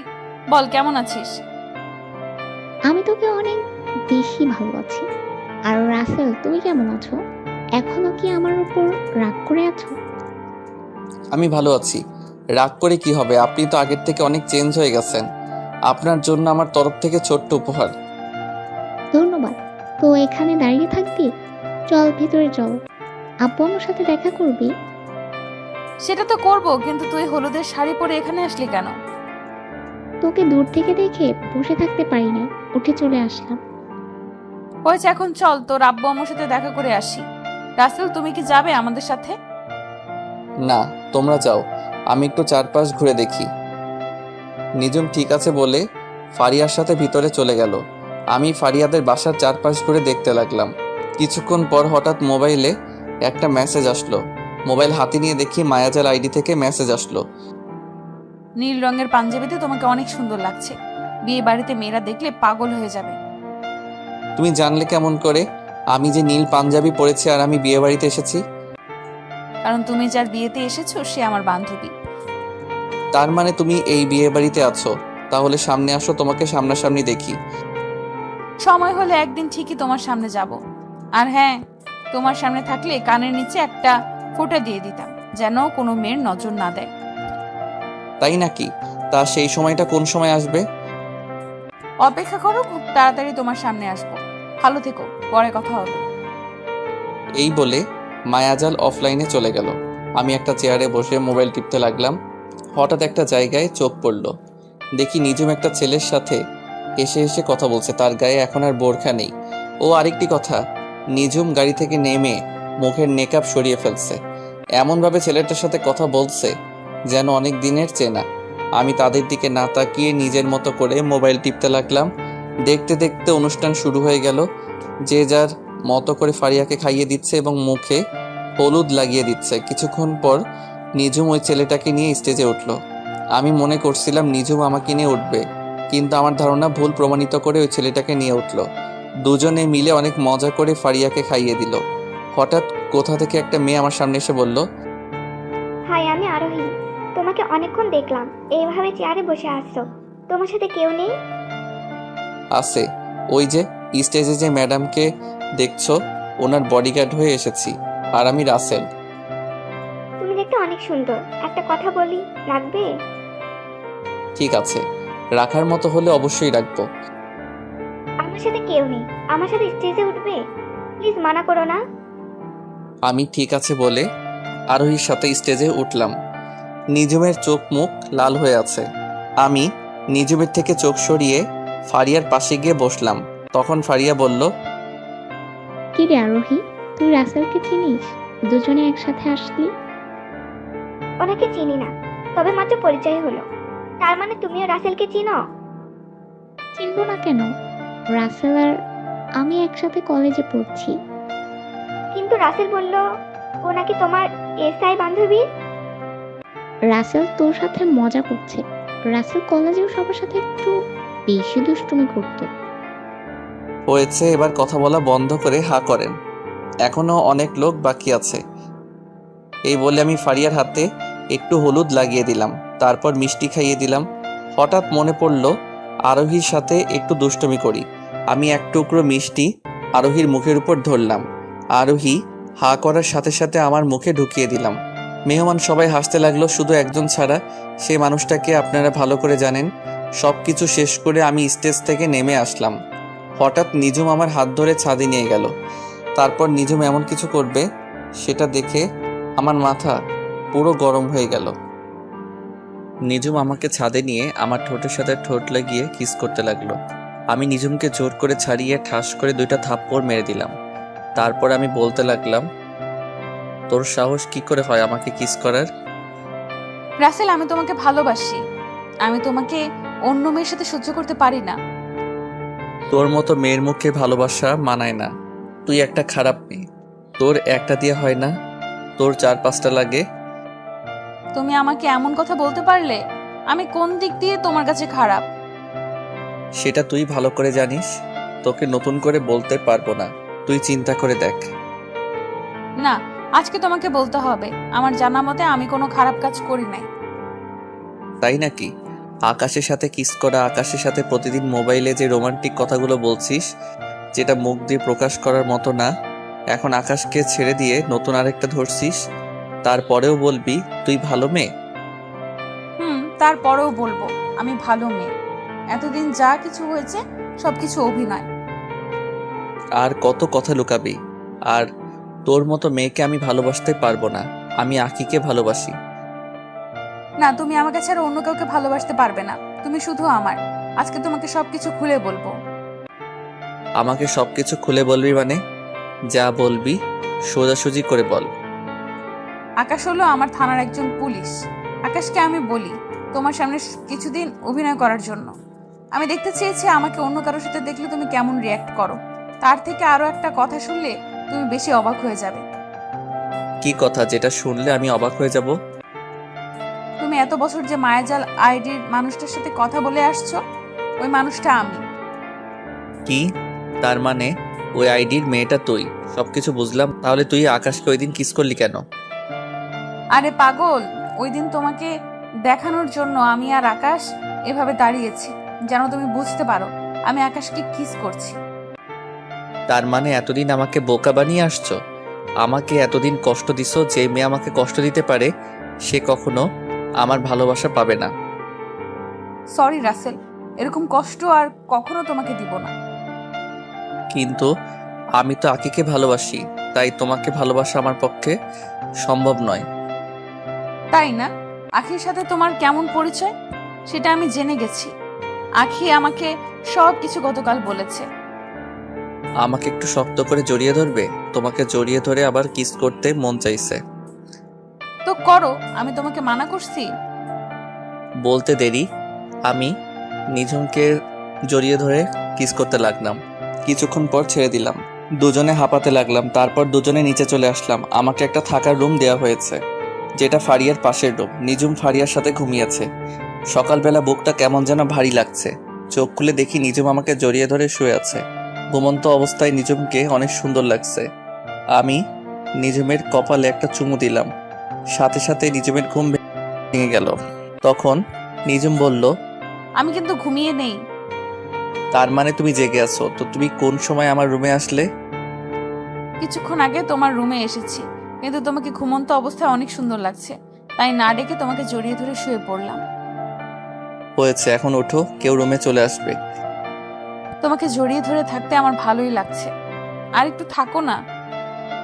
আর থাকা লাগবে না। বাসায় যাওয়ার পর যা করার করো। এটা কিন্তু বিয়ে বাড়ি। তার থেকে বড় কথা, আমাদের এখনো বিয়ে হয়নি। বিয়ে হয়নি তো কি হয়েছে? চলো আমরা দুজনে কাজী অফিসে বিয়ে করে ফেলি। মাথা খারাপ? আমি বাবা মায়ের একমাত্র সন্তান। বড় করে ধুমধাম করে তোমাকে বিয়ে করব। কিন্তু তোমার আব্বু আম্মু যদি মেনে না নেয় তখন কি করবে? আমার আব্বু আম্মু কখনো আমার কথা ফেলে নাই। আমার বিশ্বাস তারা রাজি হবে। তাই যেন হয়। আমি তোমাকে ছাড়া থাকতে পারবো না। ঠিক আছে, এখন তুমি ফারিয়ার কাছে যাও, আমি ফ্রেশ হয়ে আসছি। নিঝুম ঠিক আছে বলে আমার কপালে একটা চুমু দিয়ে রুম থেকে বেরিয়ে গেল। আমি আর বসে না থেকে ওয়াশরুমে চলে গেলাম। ফ্রেশ হয়ে রুম থেকে বেরিয়ে দেখি বাসা ভর্তি মেহমান। হঠাৎ আরোহী কোথা থেকে আমার সামনে এসে বলল, তুমি এখানে দাঁড়িয়ে আছো কেন? নাস্তা করেছো? মাত্র ফ্রেশ হয়ে বেরিয়ে আসলাম। আচ্ছা, গতকাল রাতে নিঝুম আপু তোমার হাত ধরে টেনে নিয়ে গেল কেন? আসলে তোমাকে নিঝুম আপু আমাকে ভালোবাসে তো, তাই তোমার সাথে সহ্য করতে না পেরে আমাকে ছাদে নিয়ে গেছে। কি? নিঝুম আপু আর তুমি দুজন দুজনকে ভালোবাসো? তার মানে মনের কথা বলার আগেই ছেঁকা খেলাম? কি বলছো তুমি? আমি তো কিছুই বুঝতে পারি নাই। আসলে তোমাকে প্রথম দেখায় আমার অনেক ভালো লাগছে। ভেবেছিলাম ফারিয়া আপুর বিদায়ের পর তোমাকে প্রপোজ করব, কিন্তু প্রপোজ করার আগে ছেঁকা খেয়ে গেলাম। আহারে বেচারি, থাক, দুঃখ করো না। দেখবে তুমি আমার থেকে আরো ভালো ছেলে পাবে। ঠিক আছে, দোয়া করো আমার জন্য। এই বলে আরোহী আমার সামনে থেকে চলে গেল। হঠাৎ পিছন থেকে নিঝুম বলল, সত্যিটা বলার জন্য তোমাকে অনেক ধন্যবাদ। আমি আবার কি সত্যি বললাম? ওই যে তুমি আমাকে ভালোবাসো, সেটা আরোহীকে বলার জন্য। আমি এমনিতেই মিথ্যা কথা বলি না, সেটা তুমি ভালো করে জানো। জানি রাসেল সাহেব। এখন কথা না বলে আমার সাথে চলো, নাস্তা করবে। আমি ঠিক আছে বলে নিঝুমের সাথে যেতে লাগলাম। নিঝুম আমাকে নিয়ে একটা রুমে আসলো। রুমে এসে দেখি অনেক আইটেমের নাস্তা একটা টেবিলের উপর সাজিয়ে রেখেছে, আর দুজনে বসে নাস্তা করে নিলাম। দেখতে দেখতে দুলা আসার সময় হয়ে গেছে। আমি একটা নীল রঙের শার্ট গায়ে পরলাম, আর নিঝুম নীল রঙের শাড়ি পরেছে। আমার আর নিঝুমের দিকে সবাই তাকিয়ে আছে, আর একজন আরেকজনকে বলছে দুজনকে ভালোই মানিয়েছে। দুলা চলে এসেছে। দুলা তার সব কাজ শেষ করে স্টেজে উঠল। হঠাৎ একটা জায়গায় একজনকে মাথা পুরো গরম হয়ে গেল। আমি মনে মনে বলতে লাগলাম, ও এখানে কেন? তার মানে দুলার সাথে এসেছে। দুলার সাথে যে এসেছে সে আর কেউ নয়, রিয়া। কিন্তু রিয়া এখানে কেন? তার মানে দুলার আত্মীয় রিয়া। আমি রিয়াকে দেখে না দেখার ভান করে অন্যদিকে চলে গেলাম। দুলা ভিতরে এসে স্টেজে উঠে বসলো। তারপর কাজী সাহেব বিয়ে পড়ানো শুরু করলো। বিয়ে পড়ানো শেষ, এবার খাওয়া দাওয়ার পালা। আমি নিচে দাঁড়িয়ে না থেকে ছাদে চলে এলাম। হঠাৎ কেউ একজন পিছন থেকে বলল, আরে তুমি ছাদে একা একা দাঁড়িয়ে আসো কেন? নিজু বাবু তো আমাকে খুঁজতে আসে নিচে। বাড়ি ভর্তি মেহমান, নিচে ভালো লাগছে না তাই ছাদে আসলাম। ও চলো, খাবার খাবে না? তুমি যাও, আমি একটু পরে আসতেছি। আরোহী ঠিক আছে বলে নিচে নেমে গেল। আমি কিছুক্ষণ পর ছাদ থেকে নিচে নেমে আসলাম। হঠাৎ নিঝুম আমার সামনে এসে বলল, তুমি এতক্ষণ কোথায় ছিলে? সে কখন থেকে তোমাকে খুঁজছি আমি। আসলে দুলার সাথে রিয়াকে দেখে মাথাটা গরম হয়ে গেছে, তাই ছাদে চলে গেলাম। ও এই ব্যাপার। আমার সাথে কথা বলতে এসেছি রিয়া, কিন্তু আমি তার সাথে কোনো কথা বলি নাই। ফারিয়া তো রিয়াকে দেখে এমনিতেই রেগে গেছে, আর রিয়া হচ্ছে দুলার মামাতো বোন। থাক ওসব কথা, তুমি খাবার খেয়েছো? তোমাকে রেখে আমি একা কিভাবে খাবো বলো? চলো দুজনে একসাথে খাবো। আমি ঠিক আছে বলে নিঝুম আর আমি দুইটা চেয়ার টেনে বসলাম। তারপর দুজনে একসাথে খাবার খেলাম। রিয়া নাকি খাবার খেয়ে চলে গেছে। আস্তে আস্তে সবকিছু শেষ, এখন বিদায়ের পালা। ফারিয়া সবাইকে ধরে অনেক কান্নাকাটি করছে। ফারিয়াকে বিদায় দিয়ে আমি আর নিঝুম বাসায় চলে আসলাম। দেখতে দেখতে 1 মাস চলে গেল। আমি এখন আব্বুর অফিস দেখাশোনা করি, আমাকে কাজে রিফাত হেল্প করে। আব্বু এখন বাসায় থাকে, নিঝুম এখন নিয়মিত থানায় যায়। নিঝুম আর আমার ভালোবাসা আগের মতোই আছে। প্রতিদিন সকালে আমার কপালে একটা চুমু দিয়ে ঘুম থেকে উঠাই। দুজনে একসাথে বাসা থেকে বেরিয়ে আসি। নিঝুমকে থানায় নামিয়ে দিয়ে আমি অফিসে আসি। আজকে অফিসে তেমন কাজ নেই, তাই নিঝুমকে একটা ফোন দিলাম। 2-3 বার রিং হওয়ার পর ধরলো। তখন আমি বললাম, ওই তুমি আমার ফোন ধরতে এত দেরি করলে কেন? কোথায় তুমি এখন? সরি, আমি একটা আসামি নিয়ে ব্যস্ত ছিলাম। আসামিটা একটা মেয়েকে ধর্ষণ করে মেরে ফেলছে, তাই ওইটাকে ধরে থানায় দিয়ে আসলাম। ও, তা তুমি কি এখন ফ্রি আছো? এখন ফ্রি আছি, বলো কি বলবে? অফিসে তেমন কাজ নেই, তাই ভাবছিলাম দুজনে আজকে বাহিরে লাঞ্চ করব। ঠিক আছে, তুমি থানায় এসে আমাকে নিয়ে যাও। আমি ঠিক আছে বলে রিফাতের কেবিনে গিয়ে তাকে বলে অফিস থেকে বেরিয়ে গাড়ি নিয়ে সোজা নিঝুমের থানার সামনে চলে আসলাম। গাড়ি পার্কিং করে থানার ভিতরে চলে গেলাম। থানার ভিতরে ঢোকার সাথে সবাই আমাকে সালাম দিতে লাগলো। আসলে সবাই আমাকে চিনে, সেজন্য। আমি থানার ভিতরে ঢুকে নিঝুমের কেবিনের সামনে গিয়ে বললাম, আমি কি ভিতরে আসতে পারি SI ma'am? Sorry, SI ma'am এখন বিজি আছে, অনুগ্রহ করে কিছুক্ষণ অপেক্ষা করুন। আমাকে দেখে নিঝুম হাসতে হাসতে কথাগুলো বলল। তখন আমি ভিতরে ঢুকে বললাম, সরি ম্যাম, আমার একটু তাড়া আছে, কাজটা রেখে আমাকে একটু সময় দেন।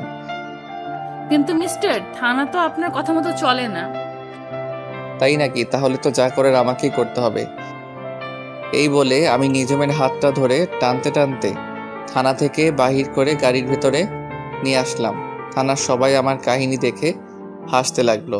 নিঝুম লজ্জা পেয়ে মাথা নিচু করে ফেলল। তো ম্যাম, আপনি তো আর থানার ভিতরে নেই, এখন আপনি কার কথা মতো চলবেন? এখন আমার এই জানটার কথা মতো চলবে। এবার তাহলে লক্ষ্মী মেয়ের মতো বসে থাকেন। এই বলে আমি গাড়ি নিয়ে একটা রেস্টুরেন্টের সামনে গিয়ে দাঁড়ালাম। গাড়ি থেকে নেমে দুজনে রেস্টুরেন্টের ভিতরে গেলাম। খাবার খেয়ে নিঝুমকে থানায় নামিয়ে দিয়ে আমি অফিসে চলে আসলাম। দেখতে দেখতে আরও 1 মাস চলে গেল। আমি এখন একটা গোডাউনের ভিতরে বসে আছি। কিছুক্ষণ পর আমার লোক রিয়া এবং মেয়র বেঁধে আমার সামনে নিয়ে আসলো। তখন রিয়া আমাকে দেখে বলল, রাসেল তুমি এখানে? আমাকে আর বাবাকে ধরে নিয়ে এসেছো কেন? তুই জানিস না আমার বাবা একজন মেয়র? আমি সব জানি। আমার কয়টা মাস চলে গেছে তোদের ধরতে। অনেক চেষ্টা করেছি ধরার জন্য, দিনরাত অনেক পরিশ্রম করছে, কিন্তু পারি নাই। আজকে সফল হয়েছি। তুই আমাদের এখানে ধরে এনেছিস কেন? তুই জানিস আমার একটা ফোনে তোকে দুনিয়া থেকে বিদায় করে দিতে পারি। সেটা আপনি কখনো পারবেন না। আর আপনি হয়তো এটা জানেন না, আপনি মেয়ের হয়ে যা সম্পদ আছে তার থেকে 3 ডাবল সম্পদ আমাদের আছে, কিন্তু তা নিয়ে আমরা কখনো অহংকার করি না। তাহলে আমাদের এখানে ধরে এনেছিস কেন? কারণ আপনি এবং আপনার মেয়ে অনেক বড় অপরাধ করছেন, সেটার প্রতিশোধ নিতে আপনাদের এখানে ধরে আনা হয়েছে। প্রতিশোধ নিতে মানে? আমরা তোর সাথে কি করেছি? আমার সাথে করিস নাই, তুই এবং তোর বাপ মিলে রিফাত এবং রিফাতের আব্বুর সাথে কি করছিস একটু ভেবে দেখ তো। যা করেছে রিফাতের সাথে করেছি, তোর সাথে তো কিছু করিনি। তুই আমাদের ধরে এনেছিস কেন? রিফাতের সাথে করা মানে আমার সাথে করা এক কথা, কারণ রিফাত আমার কলিজার টুকরা বন্ধু। তোরা বাপ মেয়ে মিলে ওদের যে অবস্থা করছিস সেটা এখন আমি তোদের সাথে করব। ওসব কিছু ভুলে যাও, এখন বলো তুমি কত টাকা চাও, আমি তোমাকে তাই দিব। আমার না টাকার লোভ নেই, আমি আপনাদের কাছে অন্য একটা জিনিস চাইব, দিবেন? তুমি কি চাও বলো, তুমি যা চাইবে আমি সেটাই দিব। আমি বেশি কিছু চাই না, শুধু এখানে আপনার মেয়েকে একটা সই দিতে বলবেন, এইটুকু, আর কিছু না। এই কাগজে কি লেখা আছে? তেমন কিছু না, তুই আর তোর বাপ মিলে রিফাত থেকে যে সম্পদগুলো লিখে নিছিস সেগুলো ফিরিয়ে দিবি, এতটুকুই, আর কিছু নয়। আমি মরে গেলেও কখনো সই করবো না। আমি জানতাম তুই এমনটা করবি, তাই অন্য ব্যবস্থা করেছি। ভাইয়েরা, আপনারা কাজটা শুরু করে দেন।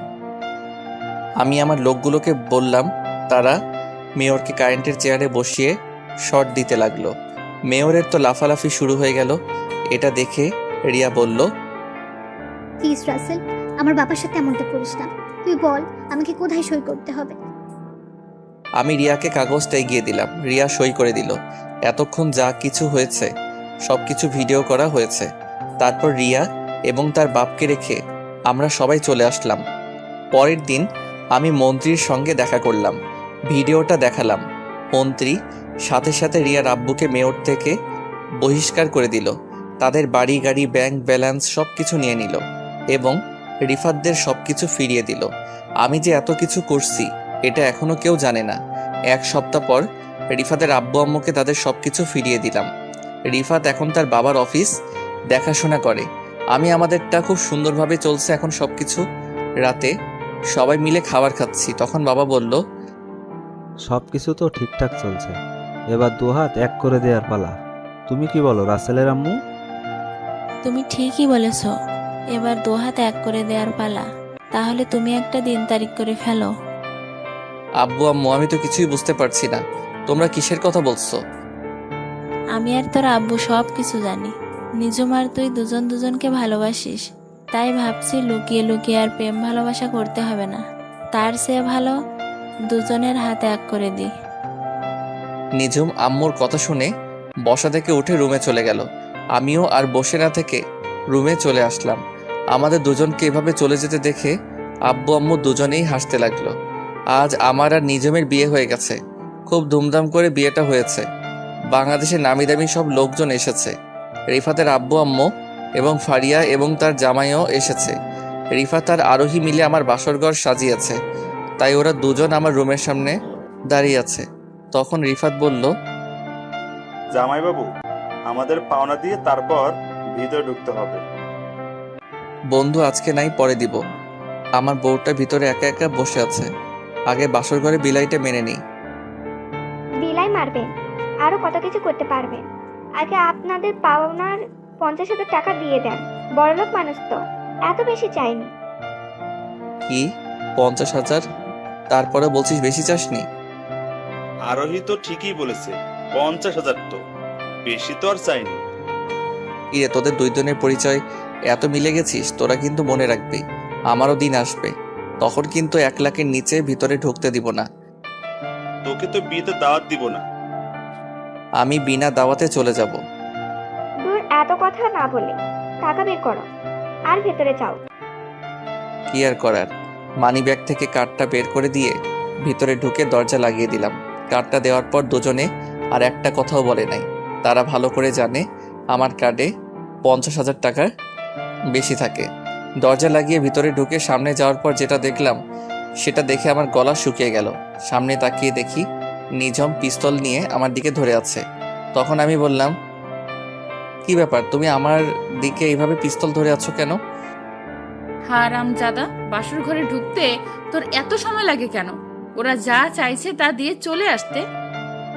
তুমি জানো ওরা আমার কাছে থেকে কত টাকা চাইছে? জানি, আমি সবকিছুর ভেতর থেকে শুনেছি। রাত বাজে 2টা, 2 ঘন্টা পর সকাল ভোর হয়ে যাবে। বাসর করবে কখন? আমার ওই 2 ঘন্টা যথেষ্ট, এর থেকে বেশি সময় নিব না। কিন্তু তোমাকে তো আজকে বাসর করতে দিব না। তুমি ভেতরে দেরি করে এসেছো, তাই আজকে পুরো রাত আমার পা টিপতে হবে তোমাকে। সরি কলিজা, এই রাতের জন্য মাফ করে দাও। এই রাত একবার আসে। আমি কোনো কথা শুনতে চাই না। ওয়াশরুমে ঢুকে ওযু করে আসো, দুজনে আগে 2 রাকাত নফল নামাজ আদায় করে আসি। কি আর করার, এসআই বউ বলে কথা। অজু করে দুজনে 2 রাকাত নফল নামাজ আদায় করলাম। নিঝুম বিছানায় শুয়ে পড়ল আর আমাকে বলল তার পা টিপে দেওয়ার জন্য। আমি বিছানায় উঠে নিঝুমের পা দুটো টিপতে লাগলাম। কিছুক্ষণ পর আমাকে বিছানায় ফেলে দিয়ে গলা চেপে ধরে বলল, ওই হারামি, আমি যেটা বলবো তুমি কি তাই করবে নাকি? তুমি তো বলছো তোমার পা টিপে দেওয়ার জন্য। আমি বলছি তাই বলে তুমি সেটা করবে নাকি? জোর করে বলতে পারো না? আমি তো এমনি মজা করলাম। আমি সবসময় তোমার কথা মতো চলবো। আদেশ যখন পেয়েছি তাহলে শুরু করে দেই। শুরু করার আগে বললে না তো বউ সাজে আমাকে কেমন লাগছে? তুমি তো আমার কাছে সবসময় সুন্দর। খালি খালি এত আটা ময়দা মাখার কি দরকার ছিল? বিয়ের সময় একটু মারতে হয়। এখন লাইট বন্ধ করে আসো। লাইট বন্ধ করতে হবে না। আমার পাঠক পাঠিকা একটু দেখুক কিভাবে বাসর করতে হয়, তারা একটু শিখুক। তোমার দেখি লজ্জা শরম বলতে কিছুই নেই। তোমার পাঠক পাঠিকা বাসরাতে কি করবে সেটা কি আমাদের দেখাবে? দেখাবে। আমি জানি আমার পাঠক পাঠিকা অনেক ভালো মানুষ। কি গো, আন্নেরা আমাদের দেখাবেন না? ওই দেখছো, তারা বলছে দেখাবে। তোমার মাথা বলছে। যাও গিয়ে লাইট বন্ধ করে আসো। কি আর করার, এসআই বলছে না বন্ধ করলে থানায় নিয়ে 144 ধারা মামলা দিবে। আমি বিছানায় থেকে উঠে লাইটটা বন্ধ করে দিয়ে আসলাম। বিছানায় এসে নিঝুমের পুরো শরীরে কিস করতে লাগলাম। নিঝুমের ঠোঁটের উপর হামলা শুরু করলাম। নিঝুমের পেটের উপর হাত বোলাতে লাগলাম। তারপর আস্তে আস্তে নিঝুমের শরীর থেকে সবকিছু খুলে ফেললাম। তারপর ইরানের মতো হামলা শুরু করে দিলাম। এটা কেমন হামলা বিয়ের পর বুঝতে পারবেন, অনেক দেখেছেন, আর দেখা লাগবে না। আমাকে তো এইটুকু দেখাবেন, বাকিটা ইতিহাস হয়ে থাকলো। দেখতে দেখতে আমার আর নিঝুমের সংসার ভালোই চলতে লাগলো। নিঝুম এসআই চাকরি ছেড়ে দিয়েছে। বাসায় এখন আব্বু আম্মুর খেয়াল রাখে আর আমি অফিস দেখাশোনা করি। এর ফাঁকে আরোহী আর রিফাতের বিয়ে ঠিক হয়ে গেল। আপনাদের সবার দাওয়াত থাকলো। রাইসা এখন কলেজে পড়ে, তো সবাই আমাদের জন্য দোয়া করবেন। নামাজ পড়ো মুসলিম বোন ও ভাই। নামাজ ছাড়া দুনিয়াতে শান্তি নাই। নামাজের কথা রেখো স্মরণ। নামাজ দিয়ে সাজাও জীবন। নামাজ ছেড়ে করো না ভুল। নামাজ হলো ইবাদতের মূল। সুলম মুসলিম ভাই ও বোনেরা, 5 ওয়াক্ত নামাজ পড়ো। জীবনকে সুন্দরভাবে গড়ে তোলো। এই যে বন্ধুরা, গল্প শেষ করে কমেন্ট না করে চলে যাচ্ছ, এইটা কিন্তু ঠিক না। তাড়াতাড়ি কমেন্ট করো। আর যারা এখনো আমাদের চ্যানেলটি সাবস্ক্রাইব করো নাই, জলদি করে সাবস্ক্রাইব করে আমাদের চ্যানেলের একজন মেম্বার হয়ে যাও প্লিজ।